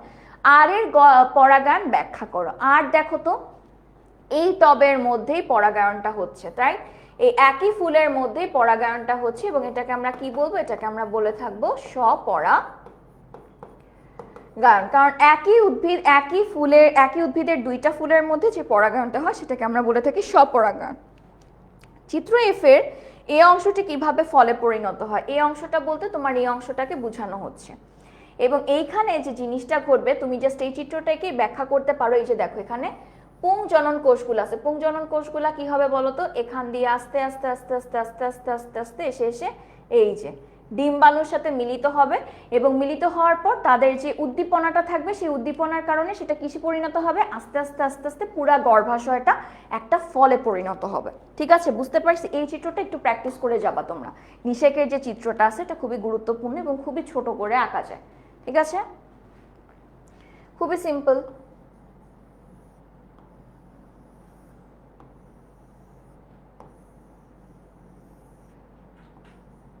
তিনটা প্রতিপাদক কোষ, সহকারী ডিম্বাণু, সহকারী কোষ, এবং এখান দিয়ে আমার হচ্ছে এরকম গর্ভমুণ্ড আঁকতে হবে। কি হবে? এই গর্ভমুণ্ডগুলো আঁকার পর তোমার পুংজনন কোষটি এখানে এসে যুক্ত হবে, যুক্ত হতে হতে হতে হতে হতে হতে এই যে ডিম্বাণুর সাথে এসে মিলিত হয়ে মূলত নিষেক ক্রিয়াটা সম্পন্ন করবে। আচ্ছা, এরপরেরটাতে কি বলছে? প্রজনন কাকে বলে? খুবই সিম্পল একটা প্রশ্ন। বিটির কাজ দুইটা কি কি আপু অলরেডি বলে ফেলছি, রক্ষা করা এবং ভর হিসেবে কাজ করে মূলত। চিত্র এফ এর নাম কি বাবা? এটা তো এখন প্রশ্ন করার জিনিস না। এটা কি? এই যে এই অংশটা কি? এটাকে কি বলছি আপু? গর্ভাশয় না? ওকে। নিষিক্তকরণের পর এস এর রূপান্তরিত অংশের চিহ্নিত চিত্র সহ ব্যাখ্যা করো। এস এর এটা কি হবে বলো তো? এস মূলত কাকে বুঝাচ্ছে? এসও কিন্তু এখানে মূলত গর্ভাশয়কেই বোঝানো হচ্ছে। তাহলে কি বুঝতে পারতেছি? সিকিউর জন্য এই যে গর্ভাশয়টা যে ফলে পরিণত হচ্ছে, কিভাবে ফল তৈরি হচ্ছে, খুবই গুরুত্বপূর্ণ সিকিউর জন্য। তাই এই জিনিসটা ভালো করে পড়বে এবং আপু একটু আগে যে চিত্রটা দেখালাম, এই যে এই চিত্রটা সুন্দরভাবে প্র্যাকটিস করে যাবা, ঠিক আছে? ওকে। উপরোক্ত প্রক্রিয়াটি কেবল ফল উৎপাদনে প্রযোজ্য। উত্তরের পক্ষে ব্যাখ্যা দাও। প্রক্রিয়াটা কি? মূলত কি হয় বলো তো? এই যে একটু আগে আপু দেখালাম না, পুংজনন কোষ এসে এখানে মিলিত হলে, এবং এই প্রক্রিয়াটা মূলত আসলে কোন প্রক্রিয়াকে বোঝানো হচ্ছে? এটা মূলত নিষেককে বোঝানো হচ্ছে বা নিষিক্তকরণ প্রক্রিয়া, ঠিক আছে? এবং এটার কারণে কি হচ্ছে? তারপরে সেটা ফলে পরিণত হচ্ছে, রাইট? আচ্ছা, এরপরের সৃজনশীলে কি বলছে আমাদের? অঙ্গজ জনন কি? অঙ্গজ জনন হচ্ছে তোমার মূলত দেহের এক একটা অংশ আলাদা হয়ে সেখান থেকে তোমার নতুন একটা জীবের বা উদ্ভিদের উদ্ভব ঘটে, ঠিক আছে? কি হয়? তাদের দেহের বিভিন্ন অংশ আলাদা হয়ে হয়ে সেখান থেকে জিনিস তৈরি হয়। ওকে,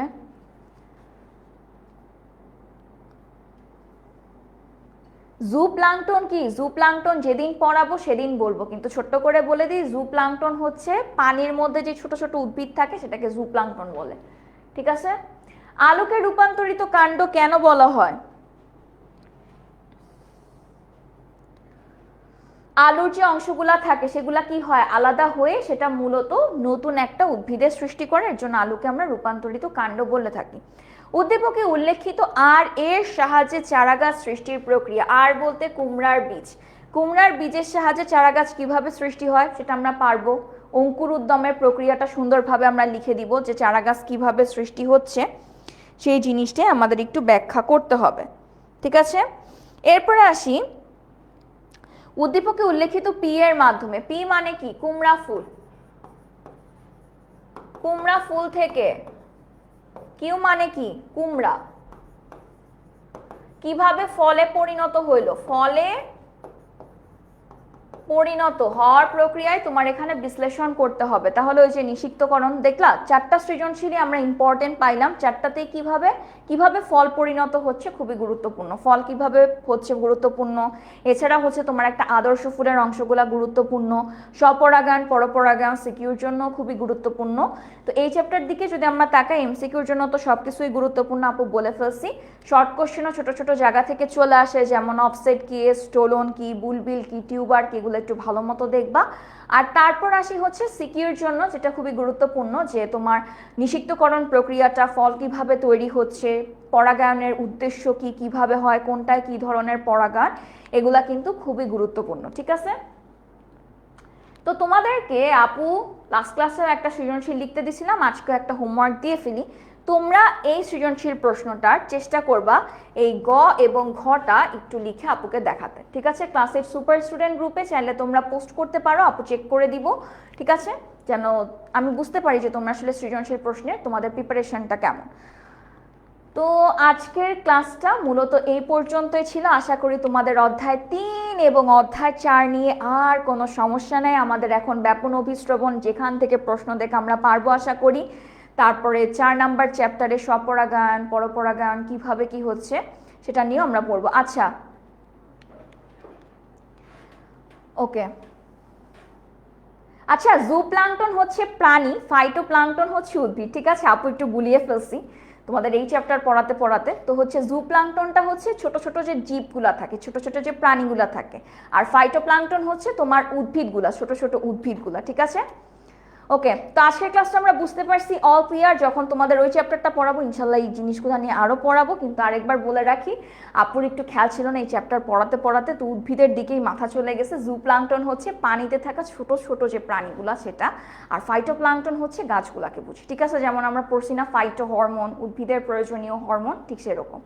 ওকে, তো আজকের ক্লাসটা এই পর্যন্তই ছিল। আশা করি তোমরা সবকিছু বুঝতে পারছো। তোমাদের যে কাজটা সেটা হচ্ছে লাস্ট সৃজনশীলের গ ঘটা আপুকে একটু লিখে দেওয়া, এবং আপু চেক করে দিব যে তোমাদের সৃজনশীলের প্রিপারেশনটা কেমন। তো সবাই ভালো থাকো, সুস্থ থাকো, নেক্সট ক্লাসে ইনশাল্লাহ দেখা হবে। মনোযোগ দিয়ে পড়াশোনা করো, অনেক অনেক দোয়া, অনেক অনেক ভালোবাসা। আল্লাহ হাফেজ।